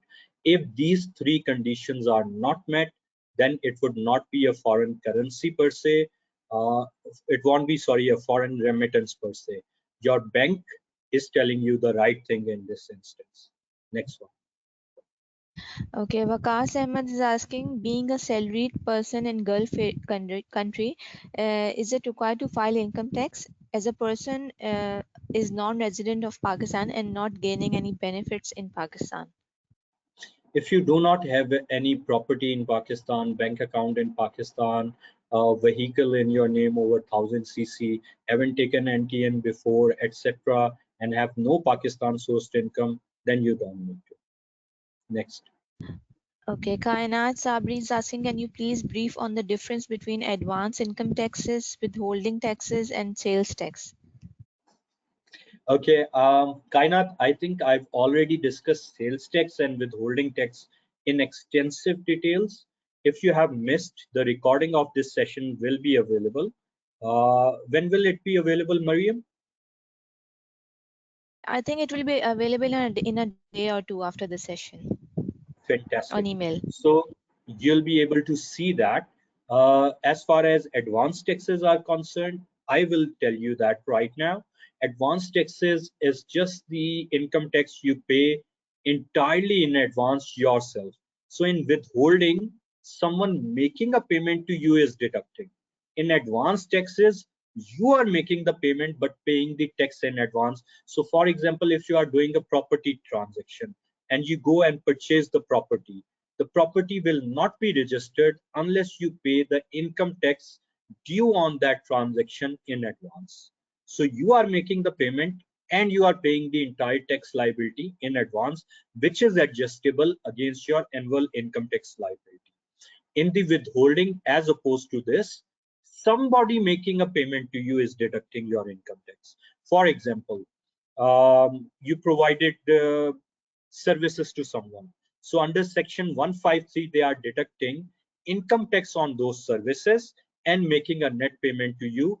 And that withholded tax by that party which made a payment to you is then deducted to is then deposited to FPR. So I hope that clarifies. Next one.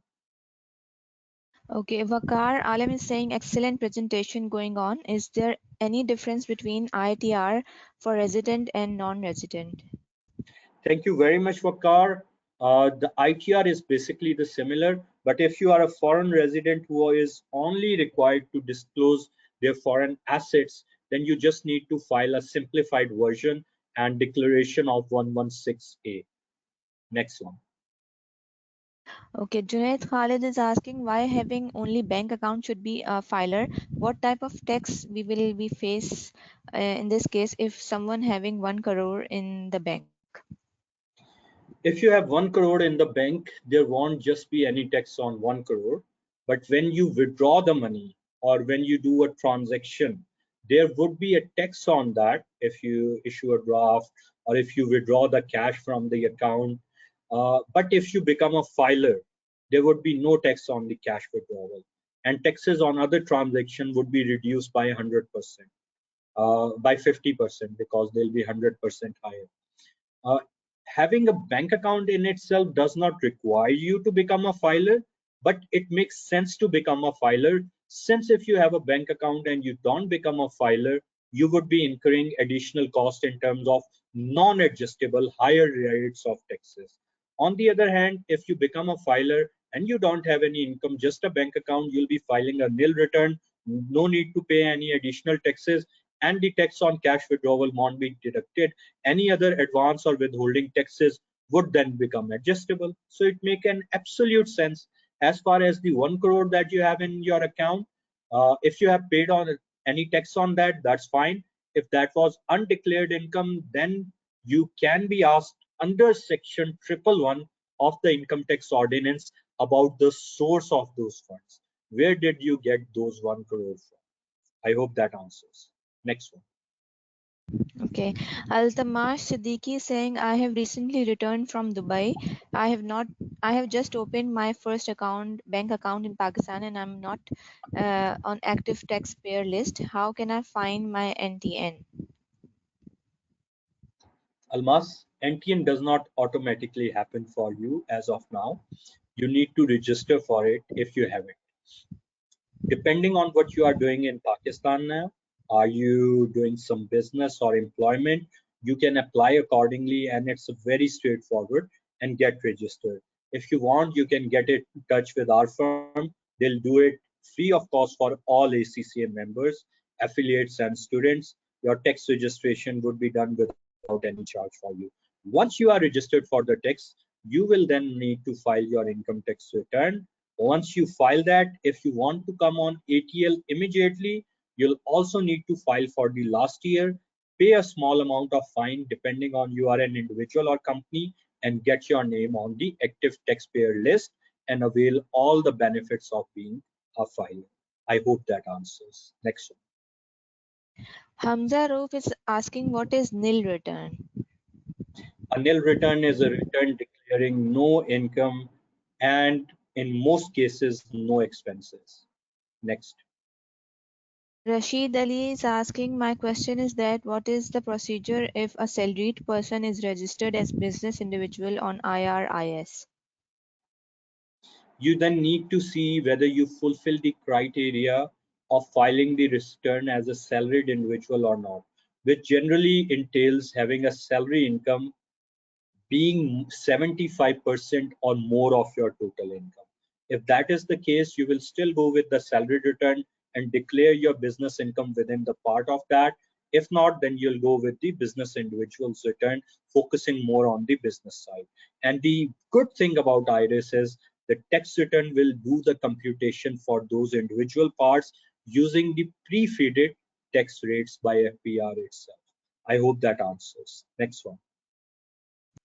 Mohammad Ahmad Sheikh is saying, is the exemption provided by law for filing tax return for disabled person is subject to any conditions?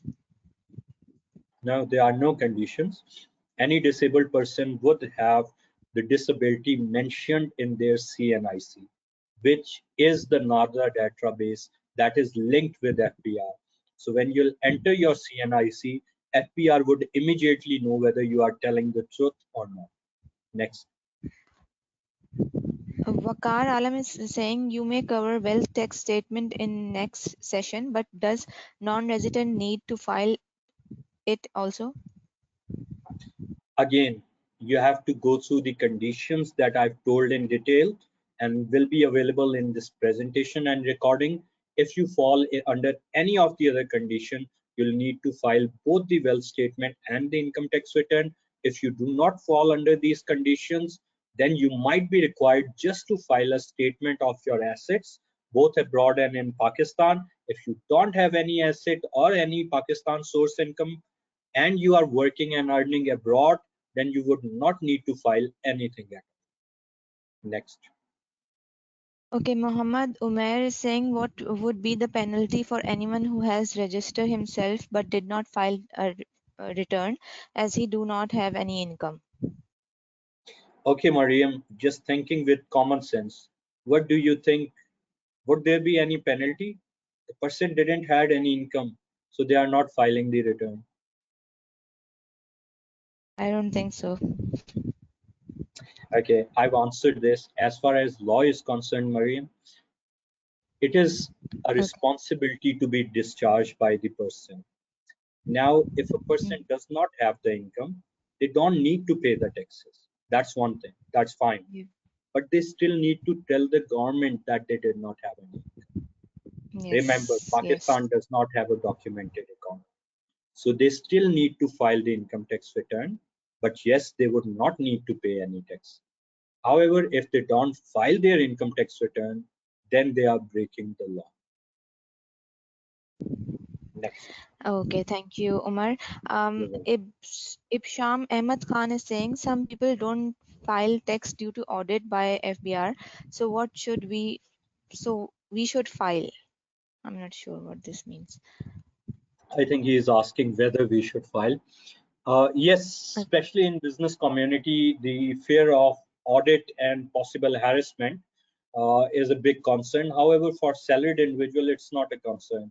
I do know for a matter of fact that unless you have some really material assets and have been doing several businesses on the side, salaried individual are not normally chosen for tax audits. So that's fine. Now, if you are a business and you do not file the return, you are doing something even more dangerous. You are doing tax fraud. And in that case, when FBR gets to you, it would be much, much more ugly. So I would suggest rather than getting afraid and not filing the return, try to get your records in a proper shape, try to get help of the professionals and file the returns in a proper manner. So even if the audit comes, you have nothing to worry about. Next one. Okay, Muhammad Umar Subhani is asking, why are there two taxes, income and sales tax? If a person is selling something, he will be paying income tax. Why is there sales tax? Oh, Subhani, you joined us late. There are not just two types of taxes, there are 70 types of taxes in Pakistan, including all the provincial, local levies, etc. Road taxes, toll taxes, etc. There are over 70 types of taxes. These two are the major ones.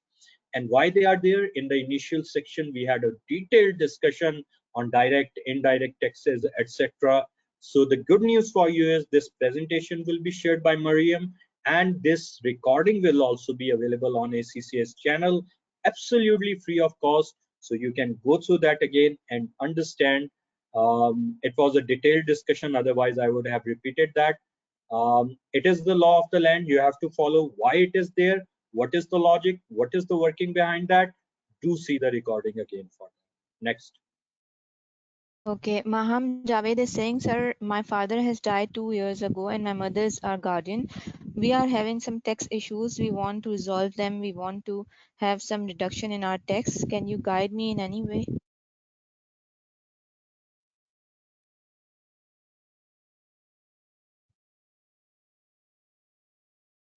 I've lost you, Mariam. Hello, can you hear Can me you now? hear me? Yeah, I can hear you now. Yes. Okay, so my question was, Maham Javed's question was, sir, my father has died 2 years ago and my mother is our guardian. We are having some tax issues. We want to resolve them. We want to have some reduction in our tax. Can you guide me in any way?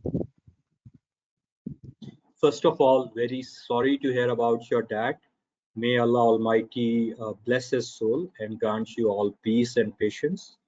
Accept our Amen. condolences. Now, as far as your question is concerned, absolutely feel free to send me an email or a LinkedIn message detailing your specific situation, and I'll be more than happy to assist you in all possible manners. Next. Okay, Anusha Munir is asking, what is the tax amnesty scheme? What will be the benefit of it? It can be beneficial for both filer and non-filer. Yes, it can be. The tax amnesty scheme, the current one that has been offered, is in the context of the construction industry. And I've just informed everyone that we had a detailed session on that yesterday. And since the interest is so much, I think I'll probably upload the presentation tonight, and then you'll have the video during the next week too. Next one. Okay, Awais Khalid is asking if what is paid on registration of a car in June, can this be adjusted refund in the next tax year What paid on the registration of the car? in June? And then No, can no. this What be tax is adjusted? the name of the text initially? I missed that your voice cracked. He hasn't. No, no, he hasn't mentioned any name. He's written that what is paid Okay, on I think registration he's of a car. saying about the car taxation. Now, that tax is administered by the excise department, which is the provincial body, and income tax is the federal tax. So while you can clearly mention that in your expenses in the reconciliation, it will not reduce your income tax liability. Any income tax that you have paid on the purchase of the vehicle can be adjusted against the total liability. I hope that answers. Next one. Okay, Muhammad Harun Shaukat is asking, what is the advantage for me to file nil return as I am having income less than tax threshold 8 lakhs. Moreover, I also have bank account and not find any disadvantage of not filing return because of online banking. Okay. If you don't ever withdraw any cash, if you don't own a motor vehicle over 1000 cc, if you don't own any property, if you don't have an NTN, if you don't fall under any of the requirement, then you don't need to. But since you are earning and you are earning less than 8 lakh though, I would assume you at least have an NTN. or you might have a motor vehicle of 1000 cc, or you might have invested in national savings certificate, etc.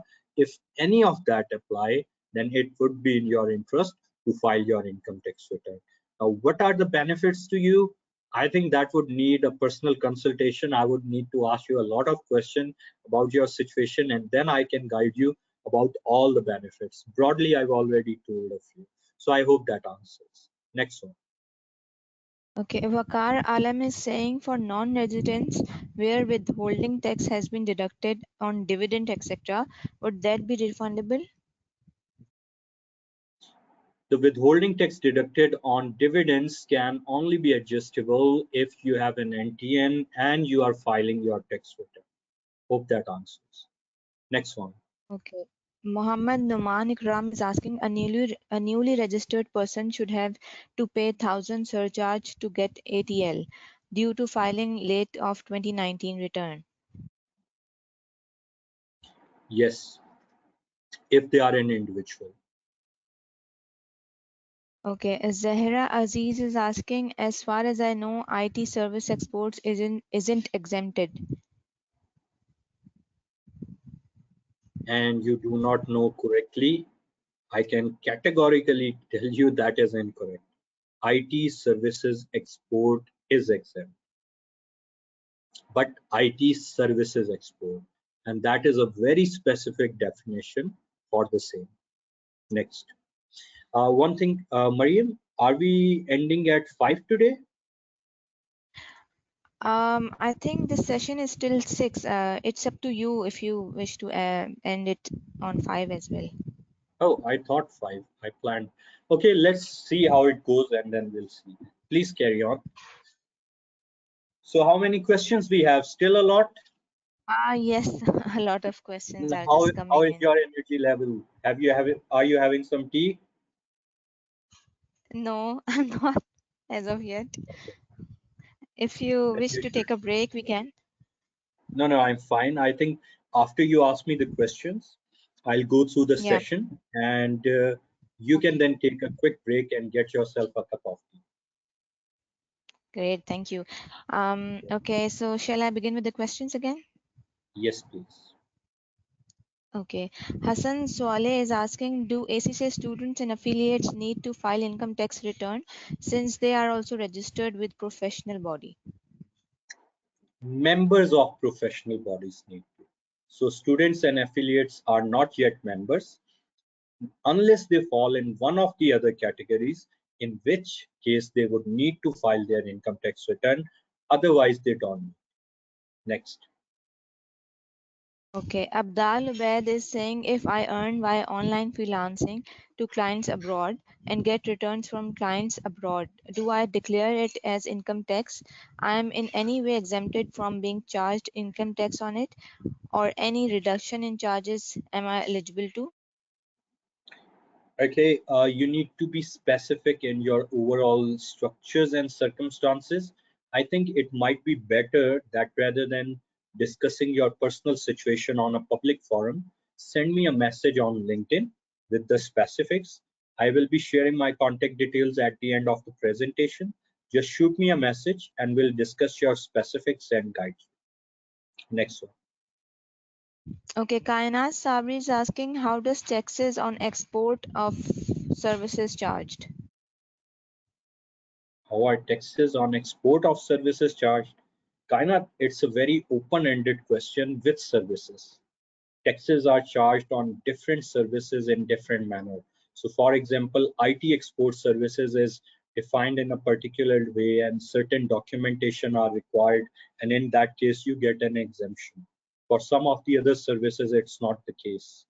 So I guess if you are trying to talk about your situation, the same advice I gave to your colleague just a moment ago, a fellow ACCA, that send me a message on LinkedIn instead of outlining your personal situation on a public forum, and I'll guide you. Generically, if you are speaking about any specific industry, mention that and I'll guide you. Next one. Okay, Syed Muhammad Wasi is asking, sir, pension income and gratuity is exempted or not?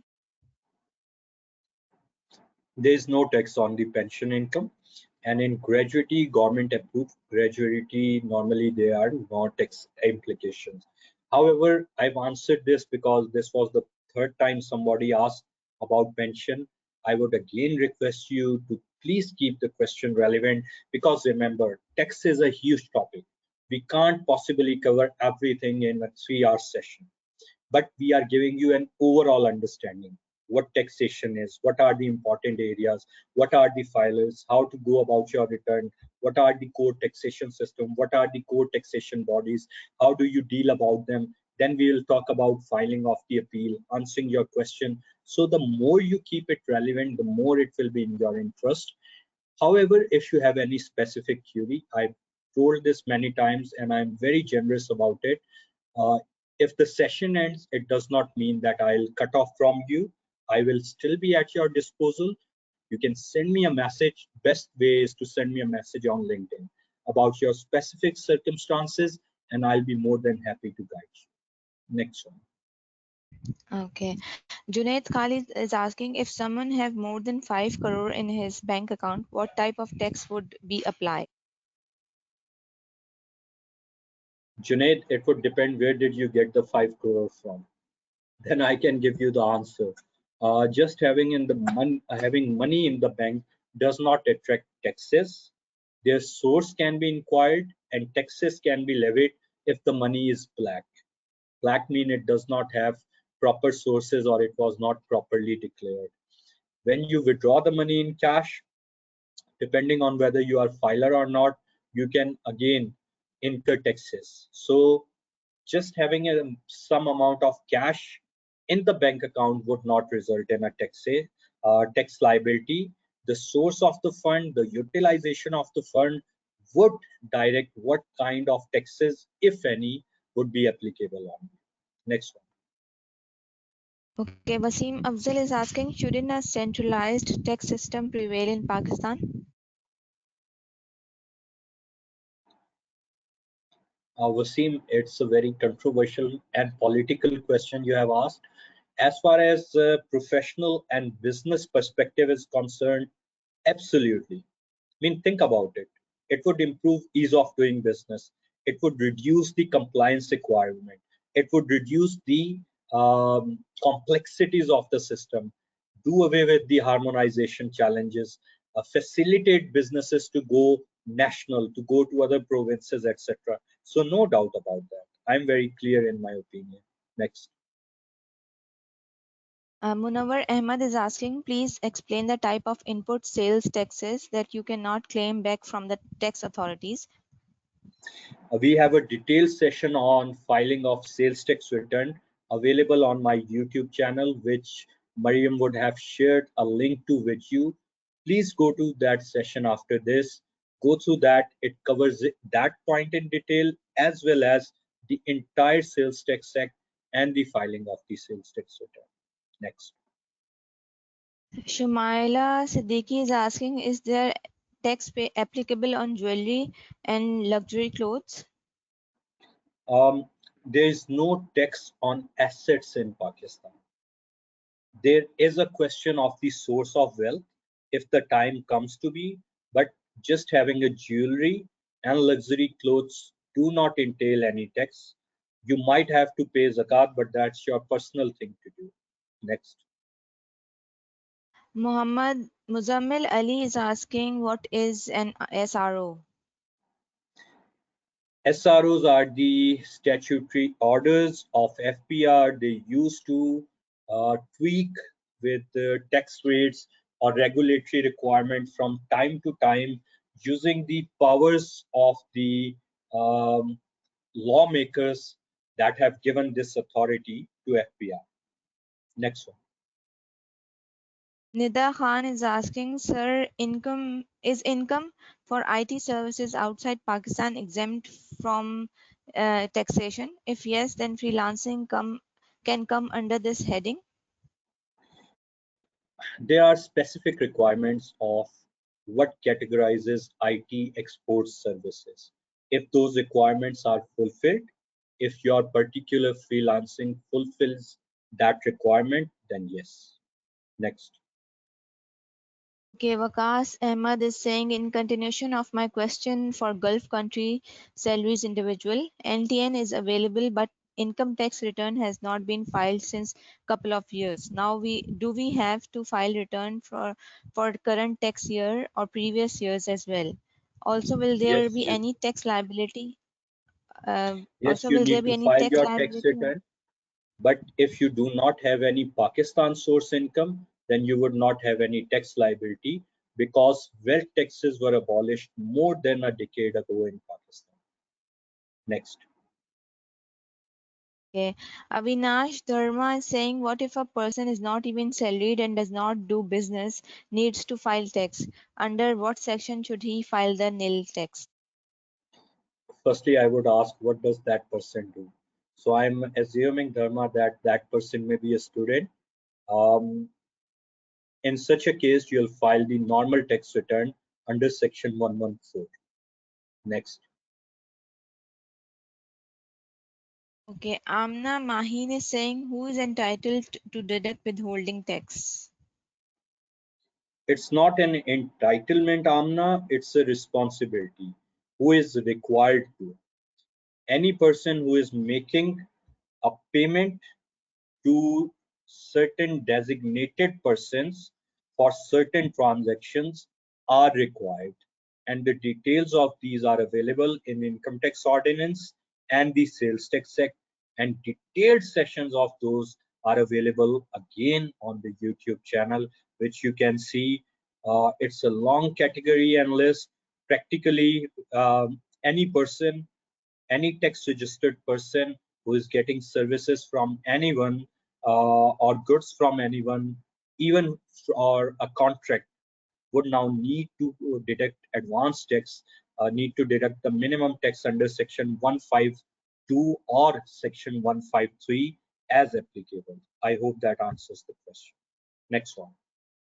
Rayan bin Nasir is asking, any tax consequences for a local IT company providing services to foreign parent receiving foreign remittance every month, including salaries of local IT companies? Are you getting the foreign remittance in cash, and how is that treated in your books? Answer those two questions, and then I can guide you better. And the best way to do that is shoot me a message on LinkedIn. Next one. Okay, Wajiha Fatma is asking, is FBR registration number and NTN is same? Okay, Vijaya, that's a good question. Basically, a few years back, it was agreed that all the CNIC would be turned into the NTN. However, it is unfortunately still a work in process.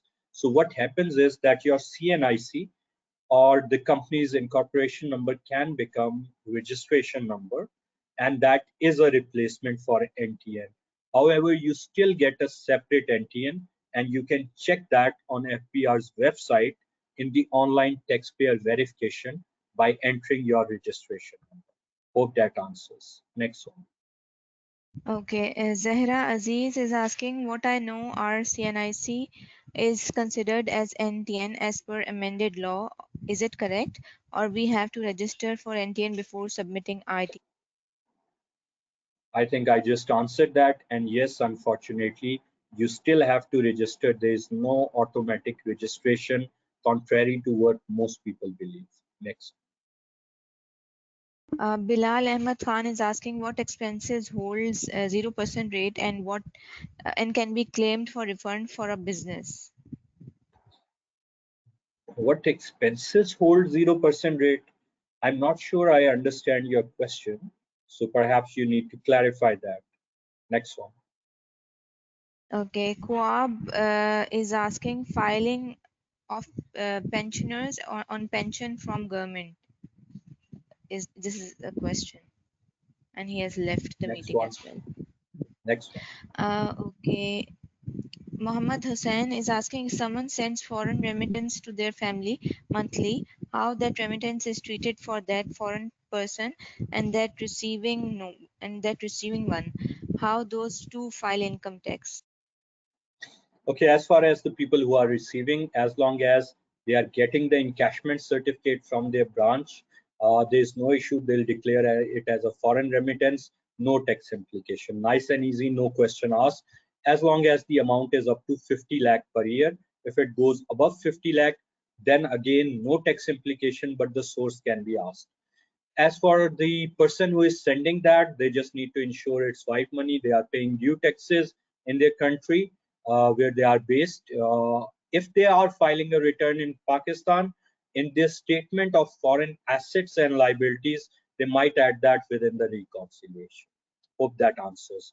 One last question, Mariam, then I'm going back to the presentation. And in the end, if we are left with time, 10 minutes before 5, we'll try to do another Q&A. Great. Okay, so the last question here, Hafiz is asking, many people transferred their property to spouse so that their tax will be reduced, so that this act can be a type of fraud as they are trying to reduce tax.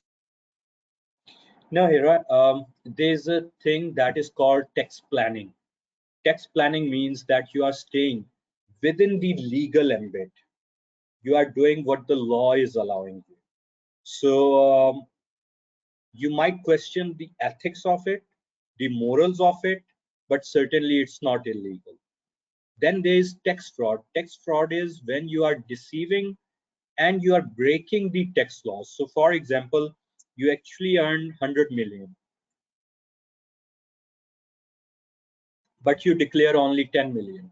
That is tax fraud. Now the tax law allows you that you can give to your spouse, and that results in reduced tax liability. If you do that, that is tax planning, that is not tax fraud. I hope that answers the question. Thank you so much, Mariam. Please go grab yourself a cup of tea or coffee, whatever you like, and let me do the presentation for next 20 minutes. Okay? Sure, thank you. You're welcome. Okay, guys, now let's go back to the presentation. We have less time available, so I'll first go through the presentation. I'll share the link with you of the session on filing. That is about 2-3 hours session. You can go through that session and see that how to file the return, and I'm sure it will be helpful for you. We'll also try to do another session very soon within a couple of weeks. Now let's go back to what we were talking about. The next order of the day is the filing of the appeals. So what happens is that at times you file your tax returns, etc., or even if you haven't filed, and the FPR comes to you believing that you owe them something, or that you have done some violation that results in some penalty or default surcharges, etc. And you feel that you are not satisfied, you are not happy with the order. What can you do? The Constitution of Islamic Republic of Pakistan allows judicial access and right of appeal to everyone. Nobody can be condemned unheard, and certainly nobody can be charged or penalized without first giving them a right of appeal to exhaust. In fact, multiple rights of appeal. So if you are dissatisfied with an order of an officer of FPR, mostly commissioner or officer who uses commissioner's authority, then initially you can go to commissioner appeal. If you are still unsatisfied, you can go to appellate tribunal, then still unsatisfied, high court and Supreme Court. And same is the case with FPR. If you go to commissioner appeal and win the case, they can file an appeal to appellate tribunal, inland revenue. Even after that, if they end up losing, they can go to high court. If they end up losing, they can go to Supreme Court, and they can even make representation to the president. There is also an FTO, the Federal Tax Ombudsman, where you can lodge complaints about malpractices and mistreatments by FPR, and that is separate from the judicial reviews and the appeal system. Again, if FPR is not satisfied from the FTO's findings in your favor, they can make a representation to the president of the state. Now, Section 127 of the Income Tax Ordinance 2001 states that any person dissatisfied with any order passed by a commissioner or an officer of the Inland Revenue under any of the major sections which are outlined: 121, 22, 43, 44, 170, 182, 205, or an order under subsection 1 of 161 holding a person liable to pay an amount of tax, or an order under clause F of subsection 3 of section 172 to a person declaring a person to be representative of a non-resident, etc. by they can, or an order giving effect to finding or directions in any order made under this part by the Commissioner Appeal, Appellate Tribunal, High Court or Supreme Court, or an order under section 221 refusing to rectify the mistake, excuse me, either in full or in part as claimed by the taxpayer, or an order having the effect of enhancing the assessment or reducing a refund or otherwise increasing the liability of the person, may prefer an appeal to the Commissioner Appeal against the order. आपकी जिंदगी में आसान करता हूँ, practically हर order के against आप एक appeal file कर सकते हैं कमिश्नर अपील को, चाहे वो ऑर्डर आपको डिमांड किया गया हो कि जी ये वाली डिमांड हमें पे कर दें इतना टैक्स, या आपकी रिक्वेस्ट ऑफ रेक्टिफिकेशन को रिजेक्ट किया गया हो, या आपको कोई पेनल्टी लगाई हो, या आपको कोई डिफॉल्ट सरचार्ज लगाया हो, इस सारे के खिलाफ आप अपील कर सकते हैं कमिश्नर अपील। अच्छा जी, ये अपील करने की रिक्वायरमेंट्स क्या है? What are the requirements to file this appeal? An appeal under this subsection 1 shall be in the prescribed form.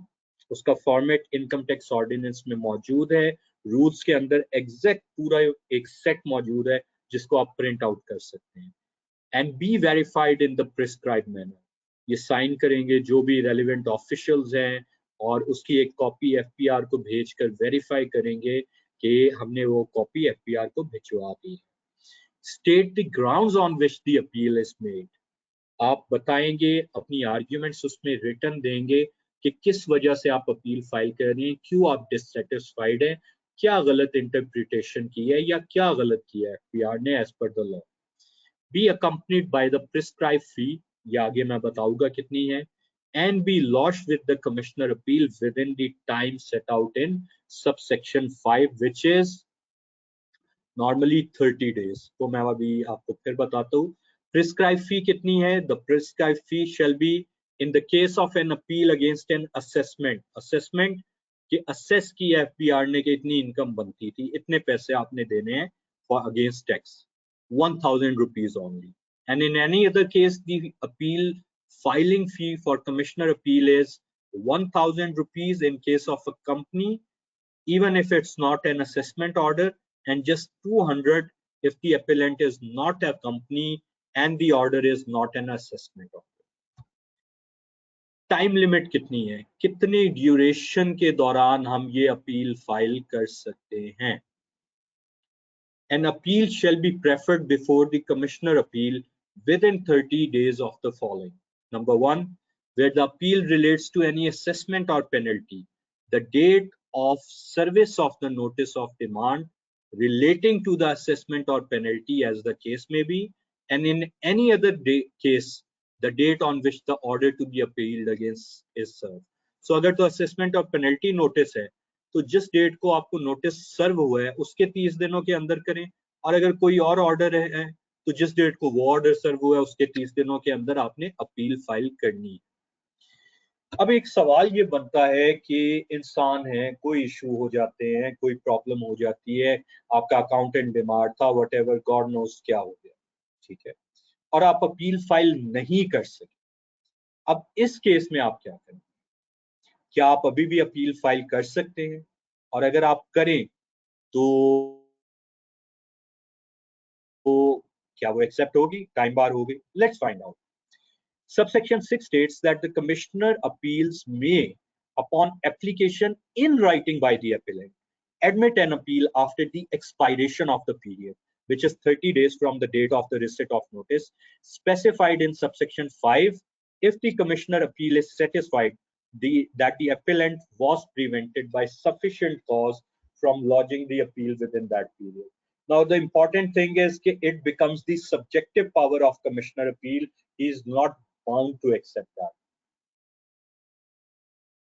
So it is better to comply with the time limit. Even if you can't, and you have a genuine reason like medical certificate, बीमार हो गए थे, then you can still apply for an exception to time bar. Appeal का procedure जो है वो section 128 of income tax ordinance में दिया गया है, आप उसे पढ़ लीजिएगा। मेन बातें जो वो करता है वो ये है कि आप एडजमेंट ले सकते हैं, दूसरी पार्टी भी एडजमेंट ले सकती है। एडजमेंट होता है डेट लेना। अगर आपको प्रिपरेशन के लिए टाइम चाहिए, किसी वजह से आप प्रिपेयर नहीं हो सके, तो आप ये इन राइटिंग देते हैं कि काइंडली हमें थोड़ा टाइम और दें, अभी आप फैसला पास ना करें। उसके बाद जी एविडेंस जो आपने सबमिट किए हैं उनको कमिश्नर अपील देखता है। उसके अलावा अगर आप बाद में एविडेंस सबमिट करना चाहें तो वो उसकी इजाजत दे सकता है। रिटन आर्ग्यूमेंट्स जो आपने सबमिट किए हैं उसे वो कंसिडर करता है, लेकिन अपील के दौरान आप वर्बली एडिशनल आर्ग्यूमेंट्स भी दे सकते हैं। सेक्शन 129 जो है इनकम टैक्स ऑर्डिनेंस का, it deals with the decision of the appeal by the commissioner appeal inland revenue. और ये डिसीजन जो है कमिश्नर अपील का एब्सोल्यूट नहीं होता। आप या एफपीआर जो भी एग्रीव्ड हो, अगर वो स्टिल डिससेटिस्फाइड हो तो वो आगे इंडिपेंडेंट फोरम यानी ट्रिब्यूनल में जा सकता है। यहाँ पे एक चीज याद रखिए कि ये कमिश्नर अपील बेसिकली एफपीआर के ही ऑफिसर्स होते हैं जिन्हें बाद में अलग करके यहाँ भेजा जाता है। तो सही या गलत एक परसेप्शन है कि उनकी एक थिंकिंग एक पर्टिकुलर वे में बायस्ड होती है। एपिलेट ट्रिब्यूनल पे कम से कम डीबी फॉर्म होती है। डीबी इज डबल बेंच, जिसमें एक अकाउंटेंट मेंबर होता है, अगेन जो एफपीआर से आया होता है, लेकिन एक जुडिशियल मेंबर भी होता है जो या एडवोकेट होता है या एक जज होता है किसी और लोअर कोर्ट वगैरह का। और क्योंकि ये एक इंडिपेंडेंट फॉरम हो जाता है, टोटल एक तरह का एक माइंडेड ओपिनियन नहीं होता। नॉट टू से कि कमिश्नर अपील ऐसे करते हैं, ये एक परसेप्शन है, प्रैक्टिकलिटीज की हम बात कर रहे हैं। तो इसलिए नॉर्मली जो टैक्स पेयर है दे फाइंड कि एपिलेट ट्रिब्यूनल पे उन्हें मैक्सिमम अमाउंट ऑफ रिलीफ मिल जाते हैं। सो अगर आपको कमिश्नर अपील से डिसीजन नहीं मिला, आपके अगेंस्ट आया है, तो you still have the chance to file an appeal to appellate tribunal. Commissioner appeal की अपील का फैसला आपके अगेंस्ट आने के बाद, जब आपको वो फैसला मिल जाए, उसके विद इन 60 डेज आप एपिलेट ट्रिब्यूनल इनलैंड रेवेन्यू को अपनी अपील फाइल कर सकते हैं। फर्दर मोर इसमें इनकम टैक्स रूल्स हैं 2002 एंड प्रिस्क्राइब फॉर्म्स, ये भी एफपीआर की वेबसाइट पे अवेलेबल हैं, इनको देख लीजिएगा। ये इन प्रैक्टिकल एस्पेक्ट्स के बारे में बात करते हैं जो हमने कुछ कवर की। प्रैक्टिकली हमें ये पता है कि एफपीआर से रिफंड्स वगैरह लेना काफी चैलेंजिंग होता है, लेकिन in this environment especially if you are individual, मैं आपको रिकमेंड करूंगा कि आप अपनी इनकम टैक्स रिटर्न जरूर फाइल करें। नेशनल रिस्पॉन्सिबिलिटी भी है, आपके लिए पर्सनल बेनिफिट्स भी हैं, और एक पीस ऑफ माइंड भी है कि आपकी सारी इनकम डिक्लेयर होगी। So that brings us to the end of the core presentation, and we still have about 20 minutes left. So this is fantastic. Let me see if we have Mariam back with us. Mariam, are you back? Hi, Umar. So Mariam has left, but I'm Oh, that's here. great. Hi, Yeah. Rashid. Good to hear. My initial reaction was, what happened to Mariam's voice? Yeah. So thank you, Rashid, for being here. First things, in future, please make me moderator so I can just see the questions like we normally do. It just makes it so much easier. So in future, if you could make me an organizer, that would be great. I Now, can even do since that right now. I've made you an organizer. okay, so now since Mariam is not here and it would be a bit difficult to find the questions, why don't we start from the end? So could you start taking the question from most recent to backwards? Sure, sounds good. Okay, so we have a question from Waqas Ahmed. He's saying, my question wasn't answered completely. Will there be any tax on foreign earned salaries brought in Pakistan for family support? Not really, especially if you encash them. being foreign remittance. Perfect. Okay, how to become ITP with FBR? What's the procedure of becoming an ITP? This is asked by Raja Mubashir. Raja, why would you want to become an ITP? If you are an ACCA member, you can become a member of the bar, which is normally regarded much higher than the ITP. But still, if you want to go for ITP, I don't know why would you, but if you want to, you can simply register your interest with FPR. They'll give you an examination date. They'll then hold an interview for you and issue you with the results if you clear that. And then after that, you'll still go to apply for a membership of the tax bar. All right. So we have I think it's a subsequent question by Awais Khaled. He's saying, referring to my previous question, let me clear it. I paid withholding tax on registration of a car. Since it is adjustable, can I get the adjusted? I can get it adjusted in next tax year as it was paid in tax year 2020, but in June. So what you paid in June 2020 will fall in tax year 2020, the return of which has now been released by FPR. So in this income tax return, you'll claim adjustment for this. Next. Right.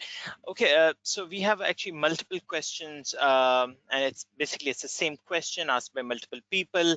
They're asking, Mhm. what's the procedure of becoming a member of a tax bar for ACCA Oh, that's a members? good question. So I have initially told you that ACCA has signed MOUs with several bars across the country.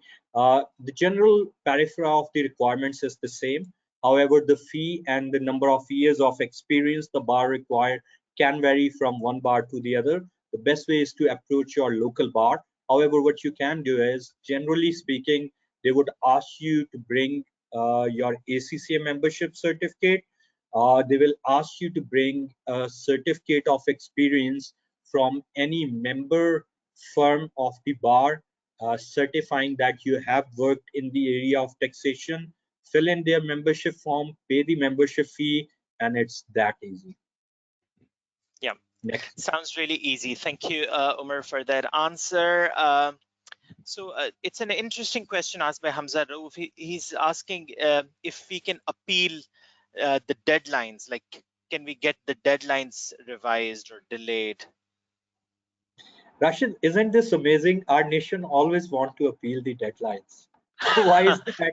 I think even without appealing, they extend the deadline. Uh, Yeah. you know. You're right. Anyway, to answer the question, if you are talking in the context of filing the appeals, I've already told you that there's a mechanism to condone the deadlines. If you are talking about income tax return filings deadline, as my friend Rashid just told you, it's normally extended every year anyway. You can't appeal that as such, that why you have specified this deadline, because that is law. You can't appeal the law unless you have a legal basis, but it is normally extended. And even if you miss the deadline beyond the extension, you can just pay a small amount of fine, which is 1,000 rupee if you are individual, and get on the active taxpayer list. Right. And unsurprisingly, we are receiving a lot of praise for this session. So thank you, Umar, for such an excellent session. Nabil, I think he's your mentee. He has given a very nice feedback. He's saying, excellent session, Umar Bhai, particularly the tax history. You always make things very simple to understand. We are fortunate enough to have you as our mentor. So I think this is what echoes pretty much with all other comments that we are receiving. A lot of praise for you. Let's Thank you, check. Rashid. I believe it's teamwork, and the credit goes to entire ACCA team, MNP, Taxation Committee, and everyone who supported in this session. And thank you, Nabil, for your kind words. Perfect. So we have a couple of more questions. There was a question if it is mandatory for housewives to submit ITR returns. It's not mandatory for housewife if they don't fall in any of the other requirement. But if a housewife has a motor vehicle of 1,000 cc in her name, if the housewife might have a house in her name, registered in her name, might have a plot registered in her name or falls in any of the other category, then she would still need to file the income tax return. If none of that apply, if she does not even have an income and there is no, then she is not required. And then you have to think on common sense basis, if she is maintaining some accounts in her name, and although she might be exempted, but it might still be in her benefit to get registered, file her tax return, her nil tax return, and avail all the benefits of the funds. I hope that answers the question. Yeah, it did. I think it's quite clear now. We have a question from Munawar. He's asking, is there any process to appeal online, or is it mandatory to file through post or courier? Well, at the moment, you can't file the appeals online, and I would not recommend filing it by courier. I would recommend you to either use your tax consultant, or if you want to do it yourself, either send in a member of the staff or go yourself to physically deliver and get the number of the appeal registered. Sure. I know it sounds a bit cumbersome, but unfortunately, that is the practical process at the moment. And for best results, you should follow that. Sure, yeah. Hamza Rauf is asking, is property tax a federal or a provincial subject? Provincial subject. Sure. Another really nice comment by Rahila Khalik. Thank you, sir, for really informative and meaningful session. I learned a lot, and it cleared a lot of doubts. Thanks a lot. Yeah, I think this is pretty much the summary of all the comments. We're receiving a lot of praise for you. Hira. You're welcome.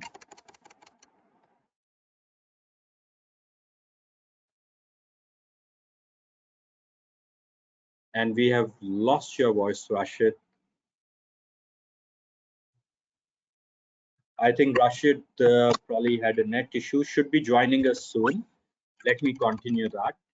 So thank you so much, everyone, for your comments. Muhammad Rahil is saying, thank you for the best presentation. Salman Tariq, such an insightful session. Fahim, Akil, Siddiqui, the session was outstanding. Sumaya Fatma, how can we keep ourselves updated with the taxation laws and its implication? Sumaya, you need to, if you are in the practice, you would already know that. You can just file, you can just have the mechanism to go check the regulators' websites time to time. The taxation committee is also, the incoming taxation committee is also planning to have a really informative page either on LinkedIn, or we are planning whether we should have our ACCA website or portal, and we will start posting updates there. But as of right now, you can use the FPR, SRB, PRA, KPRA websites to keep yourself updated. Great session, informative session, very helpful. Thank you so much. Really appreciate ACCA. Thank you, everyone, for all your feedbacks and comments. We are really grateful, and we are glad that this session added value. Obviously, there's no end to what we can cover in the field of taxation, but we have to prioritize in terms of the time that is on our disposal. So let's see Yeah, some sorry, other Umar. I think questions. I got disconnected briefly. There's a No worry. situation in. Good to have you back. Please continue. Yeah, so we have a question from Man Ying Chang. So he's asking, what's the process for foreigners living in Pakistan? How can they file their returns? Okay, Chen, that's a good question. It would depend that what are you doing in Pakistan. I would assume that a foreigner living in Pakistan in whatever capacity would most likely have some, if not all, Pakistan source income. Even if they are a diplomat, they might have invested in some shares, saving certificates, etc. In that case, they'll file an income tax return under Section 114. Depending on their individual circumstances, they might need to make a declaration of their asset, but there would be no tax on any assets, even any assets that they hold in Pakistan, because wealth taxes in Pakistan were abolished more than a decade ago. However, there would be tax on their Pakistan source income, which would most likely be deducted in advance. So all they'll be doing is actually filing that information to the government and probably getting a refund for their due tax liability. I hope that answers the question. Thanks, Umar. Raja Mubashir is asking, is taxation system in Gilgit-Baltistan is under FBR, or do they have their own authority? No, they have their own authority. Both Azad Kashmir and Gilgit-Baltistan Council have their own separate boards. But there is an overlap and they facilitate each other. I mean, FPR and these relevant boards. Okay, so Tokir is asking, I'm an overseas Pakistani. Is it necessary to submit wealth statement with income tax returns if I have no Pakistan source of income? Note, okay, in your scenario, there is a simplified one-pager return available within IRIS. It does take a declaration depending on your circumstances of your global assets, but it's nothing to worry about because there is no tax incidence on any assets declared. You do not have to go through the traditional route. In the circumstances you mentioned, you do not have to file the full version under 114 and 116. I hope that answers. Sure, thanks. It's a very particular question. I'm not sure if you would like to answer this one at this stage, as we are very close to the end. Fahim Aqil Siddiqui is asking, please give some background related S144 and S145. Fahim, we have covered section 144 and 45 in detail in the lecture available on YouTube. I think it's probably part 2 on the income tax ordinance. So if you could go through that, and I think my colleagues here have already shared the link to the YouTube channel. Please go through it and you'll find it very helpful. If you still have any questions, shoot me a message on LinkedIn. Next. Sure. So Fawad Hussain is asking, if property tax is a provincial subject, then is provincial sales tax applicable on transactions? I think property transactions is what he meant. Okay, sales tax, provincial sales tax is on services. Property is not a service. A property agent earning commission is providing a service. So there is a sales tax on the earning of the property agent. There is no provincial sales tax on services on a plot or a building. I hope that answers. Right. I think we are very close to the end of this session. Just, I think let's take the last question. It's from Sumaya Fatima. She's asking, do we need to account for foreign currency kept in cash in an individual's income tax return? I think it's a simple one. If you can please answer this. Why don't you answer it, Rashid? No, answer कर ही दोगे. no, no, I think you should answer this. The answer is absolutely yes. आपकी wealth statement में आपने अपने assets के अंदर इसको declare करना है और अगर आप इसको नहीं करेंगे तो आपकी reconciliation impact होगी और उसको अगर आप balance करने के लिए कोई misdeclaration करेंगे तो that would fall under the ambit of tax fraud. So I would advise you to absolutely declare that, and since there is no tax incidence on any asset, that shouldn't worry. So thank you And so much, Rachit. and I'll clearly just we have a lot of questions unanswered. So can you please explain how people can reach you? What are, you know, the ways they can reach out to you if they're not in Lahore and they want to become a mentee? Like, we have a ACCA mentoring program. You're part of that. You've mentored so many young ACCAs. So what is that process that people can contact you to become a mentee, in particular the students and affiliates? Sure. Thank you so much, Rashid. First of all, I would like to thank you all for taking time out on a Sunday. And this shows your seriousness and willingness to invest in your careers. And I'm sure you will all go leaps and bounds. So congratulations for that. Thank you so much for all the kind comments that you kept sending towards us. They do motivate us. We try to answer as many questions as possible, but as you can appreciate, it's just humanly not possible to address each and every question. However, as Rashid has shared with you, we have several programs to assist you with that. You can see my contact details right now appearing on your screens. I've shared my cell phone number, where you can, the best way is to send me a message on WhatsApp, and in the first message, briefly introduce yourself. However, the best way to reach me is by sending an email or a message on LinkedIn. You can also contact me on my other social media account through the firm's website, my MFP account, Twitter, even my blog. But the best way is always to contact through LinkedIn, or if you send a message on WhatsApp, please do introduce yourself.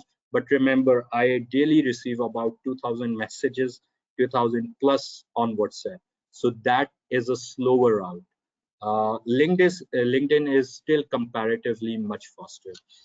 As far as ACCA Mentee program is concerned, we have a formal ACCA Mentee program where you can send an email to the member affairs if you are a member, or if you are a student or affiliate, you can send an email to the business support or otherwise ACCA support team, and they'll link you up. You can also directly send me a message, and I can guide you on whatever issue, problem, or challenge you are facing, either in your practical life or your career or about your ACCA studies, inshallah. And once we have our MNP in place, which is expected to take shape this week, we will have separate subcommittees and societies to assist our students, affiliates, and members. And details of those will be sent to you by ACCA through emails. So I would encourage you a lot to get in touch with them. I would also give you an advice to start building your LinkedIn networks. ACCA fraternity needs to be highly connected to support each other. You can add me on LinkedIn. That would immediately give you a boost, as I think there are over 3.5 to 4,000 ACCA fraternity members on my LinkedIn at the moment, and you can then connect with them immediately. Contact with your other fellow ACCA fraternity members. Fraternity include members, affiliates, students, all. I would also urge you that support others where you can.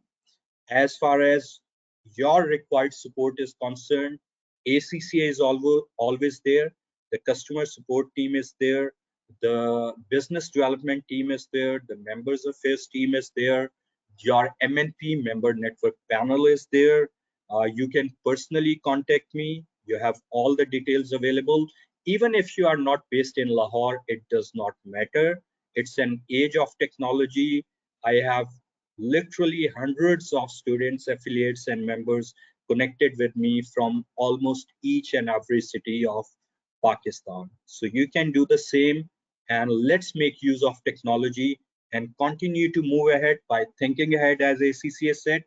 Since we have reached the end of this session, I would like to once again formally thank the entire ACCA team, especially Rashid and Mariam, who assisted with the session today, and Rashid, who has been very effective in communication and setting up the session. Again, I would like to thank Ali and his entire team for assisting with this presentation and support for today's session. And thank you all for sparing time to attend this session. We will keep on coming with more such sessions. And I've noted your suggestion about the CPD for income tax return filing. We'll be coming with that soon too. Thank you very much. Have a good evening and a wonderful weekend, or what is left of that. Take care. Brilliant. Thank you very much, Omar.